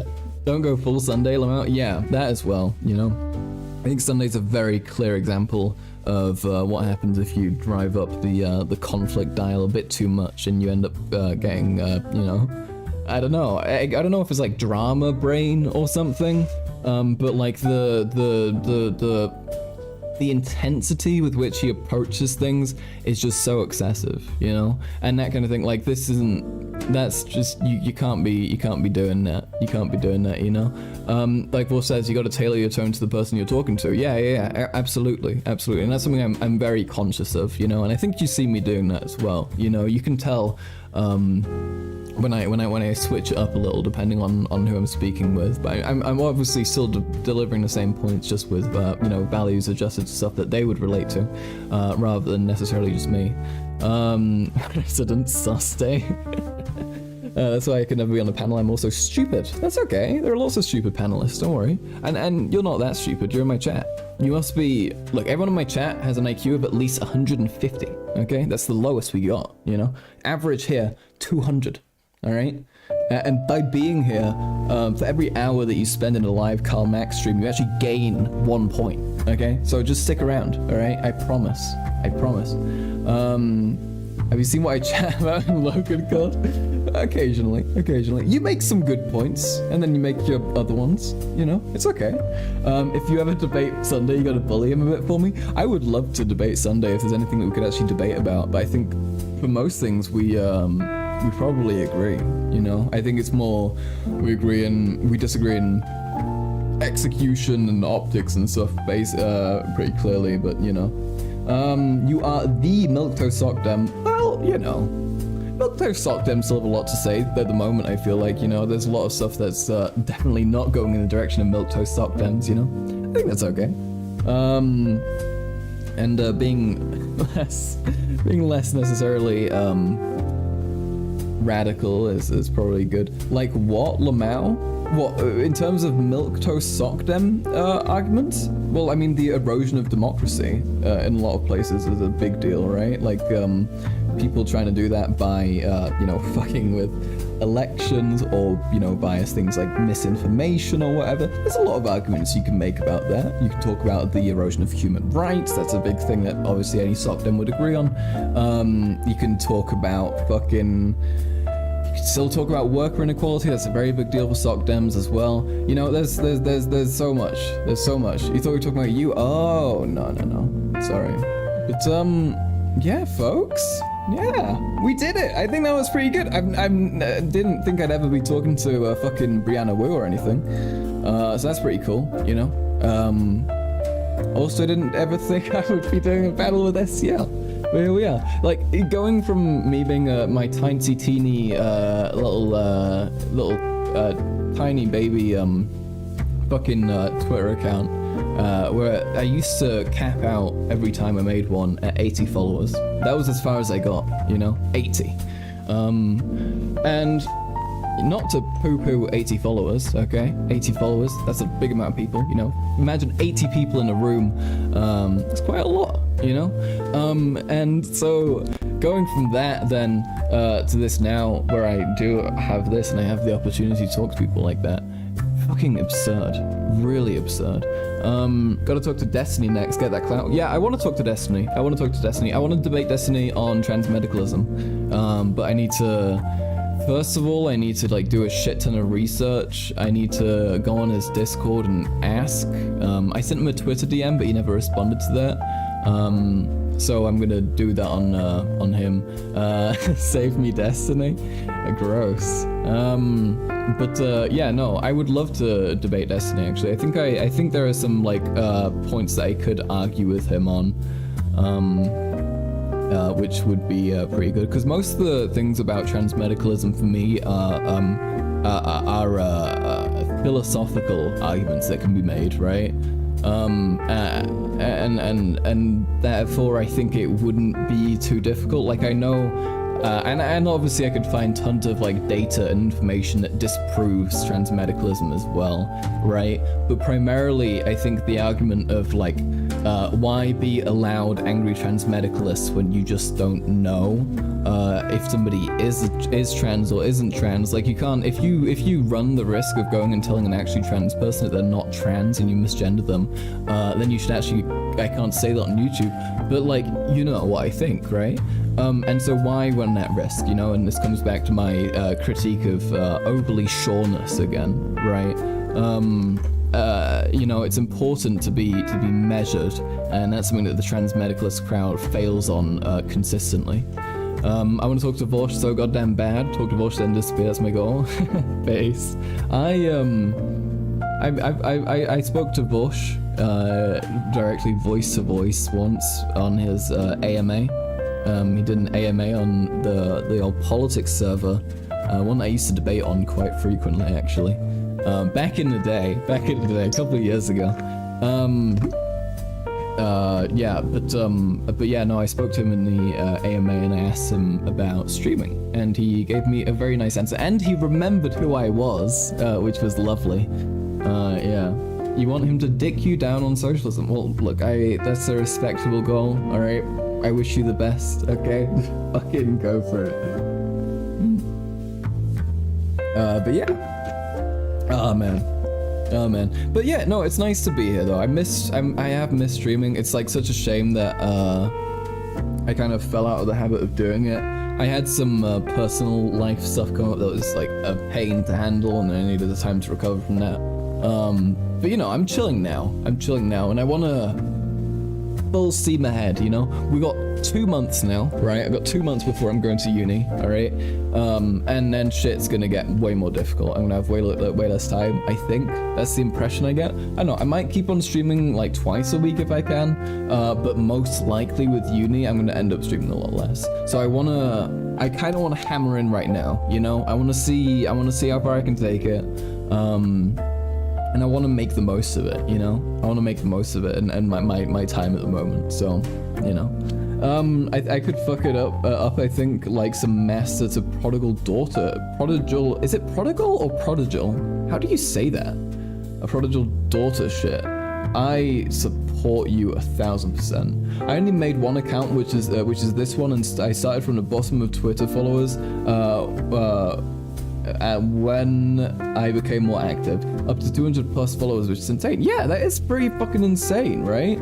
Hard G, thank you, Pigeon Man, thank you. That's my issue as well with a lot of English words. Like I know the word, like I've seen it written a million times, so I read like plenty, right? But I just don't hear it spoken because I don't speak to English speaking people a lot of the time, like vocally, you know? So it's kind of difficult. Me living in Germany and all that, right? I can't believe Tazon Day popped back in. Hey, are you folks? Is Tazon Day an actual Karl Marx community member now? Because that's kind of insane. Yeah, wacky stuff, to say the least. I'm down for it though, man. I'm down for it. I mean, I would also get if he just spent his like evenings just scrolling through YouTube lives, just saying a little thing to watch somebody freak out. But yeah, Sunday the Lurker or Taylor Max said, yeah, no, but isn't that nuts? Isn't that fucking crazy? I've known who Tazon Day is for about 10 years now, right? Like I've known about who he is, well, most of my life, you know? That's like a weird thing. I don't know. It's kind of cool though. It's kind of cool. It's kind of awesome. But yeah, I don't know. Let's see, Max is Loganist. Fuck yeah, dude. That's what you want to be, alright? Max is Loganist. Me and Logan, I don't really know if we disagree on anything. Like, there have been like minor things, but there's nothing... I don't think we've ever had any like big disagreements, because we have like a similar method of deduction with how we approach issues, I think. And therefore we end up relying on, we end up coming back to the same thing. Food takes. Hasn't Logan said some horrible food takes? Was that it? Did I remember that? Logan is more willing to scrap than you. Look, you have no idea how I used to be, okay? Me, back in the day on Twitter, go back. If you go back on my account like 6 months, you will see me being so angry. I was like a menace, all right? I was a menace on Twitter, you know? Cause it was fun, but also it annoyed so many fucking people. So many people I knew, were just like not, was just not having a good time with it. Wait, let me show you, cause I can, here we are. Look. So this is my Twitter analytics page, right? And this is going till March 30th, which isn't correct. Let's put it all the way over to November 3rd. Skadoosh. Yes, this is 90 days. And if we go down here, and we look at my average tweets per day. Where's my average tweets per day? Where's my average tweets per day? What have they done? What the fuck? Where was that? Wasn't that somewhere? Am I stupid? Wasn't there a bit where you could see how many tweets you made every day? Okay, maybe I'm retarded. But yeah. Terminally online allegations sticking. No. They used to be, they changed it. Oh my god, that sucks. Yeah, no, I used to tweet way more though. And I used to be arguing with people all the time. And now I don't, because first of all, I don't want to give people attention, right? I don't want to give shitty people attention, and I don't want to feed into their, like, you know, bullshit. So I kind of just don't engage with a lot of people there. And also, you just don't have to, you know? I realize that as well. I realize you don't have to engage with everyone.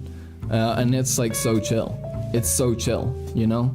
Like, it's just not necessary. It's like actually not necessary.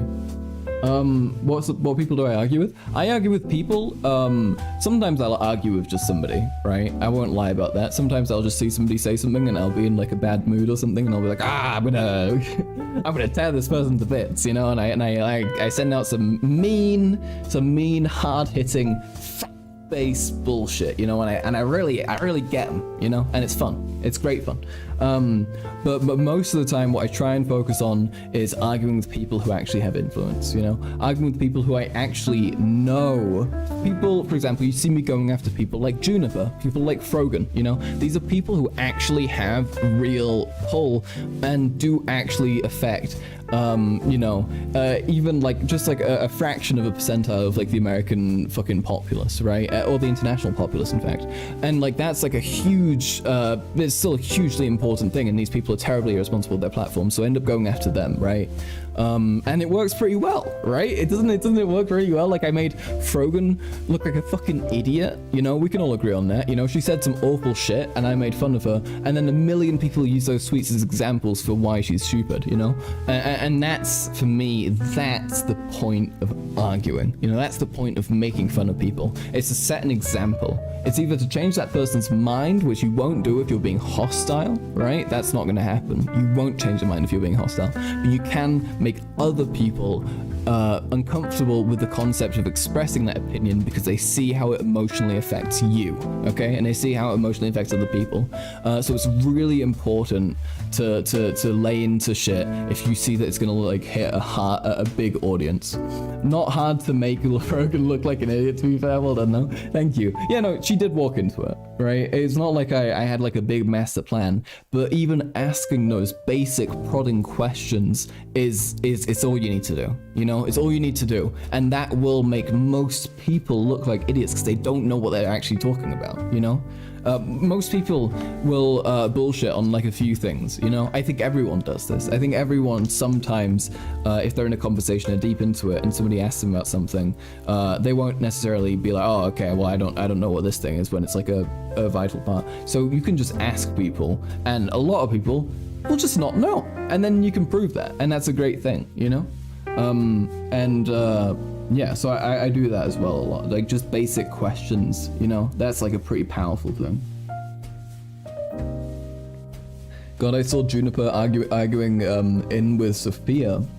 I hate how Juniper just lied about what she said with that 7,000 versus 7,000 tweet. Oh, great. Yeah, did I Alden's number her? No, I could have though, I could have. She's definitely somebody who could have been Alden's numbered. I got Alden's numbered once. Back before I knew who Bosch was. I was speaking to my my childhood friend. She's called Cass. We were on a VC, the VC that we have maybe once every year, once every 2 years or something, just to chat. And we used to be best friends back when I lived in England. And she and we were arguing about something, and she pulls out the Alden's number thing, and I was and I was like, yeah, of course I know what that is. Okay, fuck you. And then yeah, and you know how it goes, and it was brutal. Okay, it was a brutal learning experience, and now I'm more accepting of when I don't know things, you know, generally. I think there's a good strength in that as well, you know, being able to acknowledge when a thing is silly, when a thing is unnecessary, when a thing you just don't know and you don't need to act like you do, you know, like that's okay sometimes, you know, and there's a strength to that, you know, to acknowledging your own weaknesses. Because everyone has them.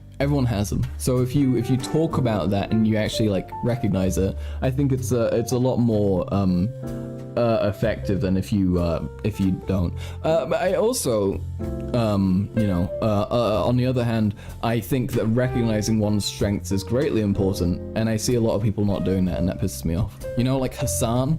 You ever see Hassan talk to somebody? Ever? You know, horrible. First of all, my condolences.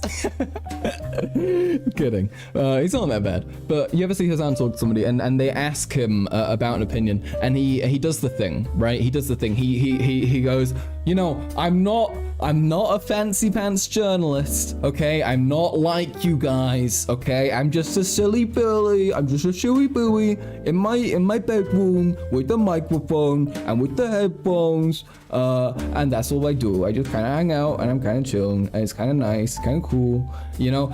Like that's all he does, and it pisses me the fuck off, because who's gonna listen to you, you know? Like I know there's value in seeming approachable and like on the same level as everybody else. But if you're going to be putting yourself in a situation where you're on a platform talking to thousands of people every day, tens of thousands in Hassan's case, right? Every day, and you start acting like you're a fucking idiot when like these thousands and thousands of people like listen to you for advice. It's just kind of disgusting. I don't know, it's kind of gross, you know? It's like, it seems disrespectful to the audience you have, because they're just listening to some guy, you know, some silly Billy with a microphone. It feels disrespectful to the people you're advocating to, because like, or like trying to bring over, because it's like, you know, you should listen to me, I'm retarded. Like, I'm approachable, okay? I have an IQ of like 12. Like, what do you mean by that, you know?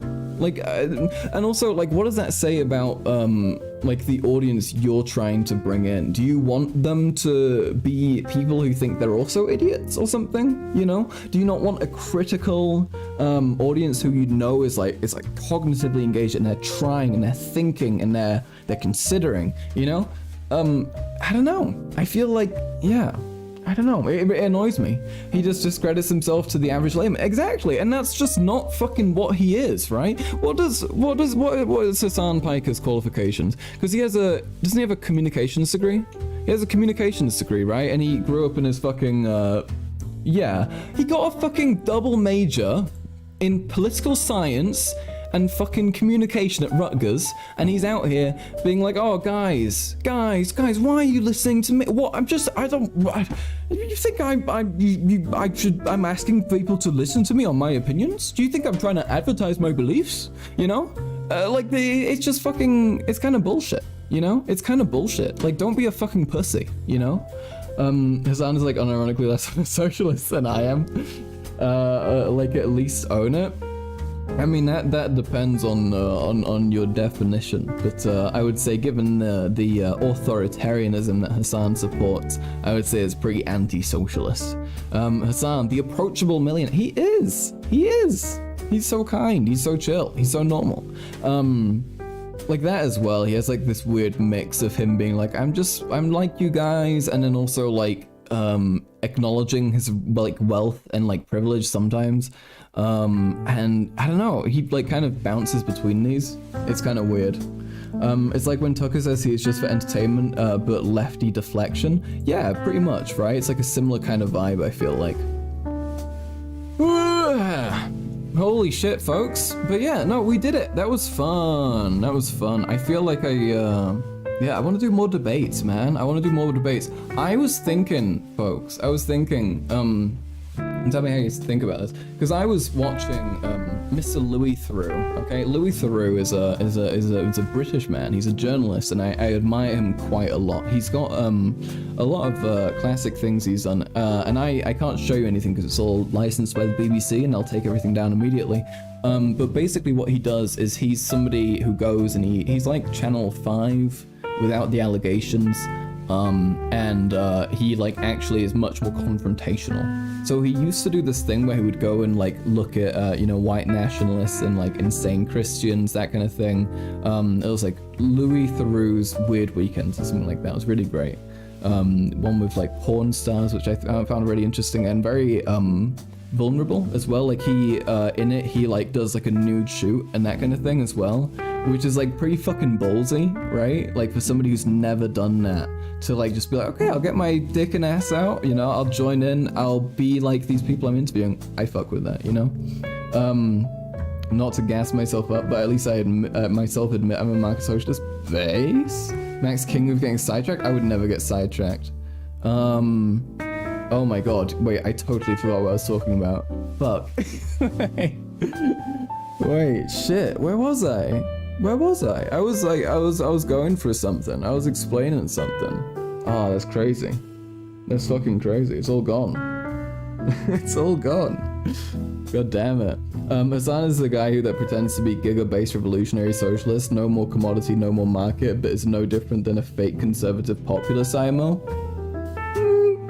I don't know. I feel like Hassan would like there to be more like I think he would be happy to eliminate the markets and that kind of thing if he could. I just think he wouldn't be very good at anything. I feel like Hassan, if Hassan's like favorite policies got enacted, everything would go to shit, right? But I don't think he wouldn't want to do it. I think he very much has these beliefs. I don't believe he doesn't think that. See, I was right. Lurker, that was your fault, okay? You weren't right, you caused it, alright? You can't be like, there's about to be a fire alarm that goes off and then like pull the fire alarm, okay? It doesn't count, alright? What the hell?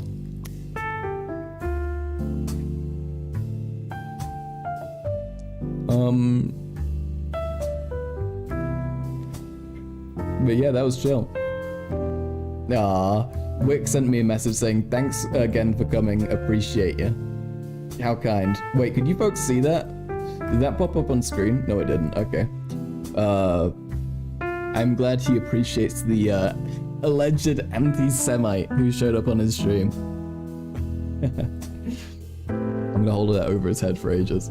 Okay, folks, I think it's time for me to switch off now. We've been going for 3 hours. I love having you folks here. Thank you very much for dropping by. I think this went pretty well, you know? Excuse me for misscheduling and misinforming all you folks.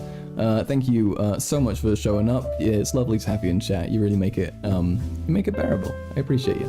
So yeah, take care, folks. I'll see you on the next one, whenever the fuck that is. Probably Tuesday.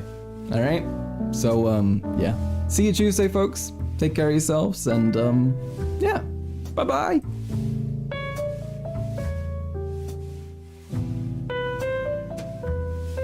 Life. There's roadblocks. We did it. We did it, Joe.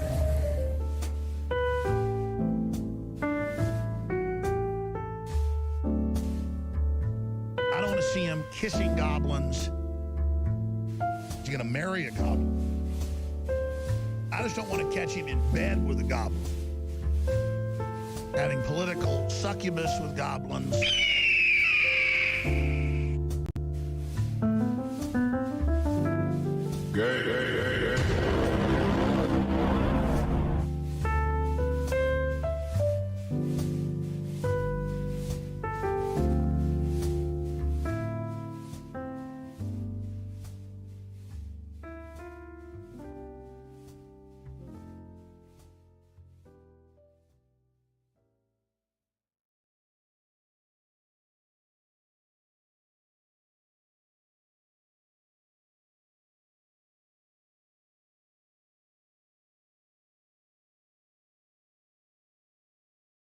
Wet ass P word.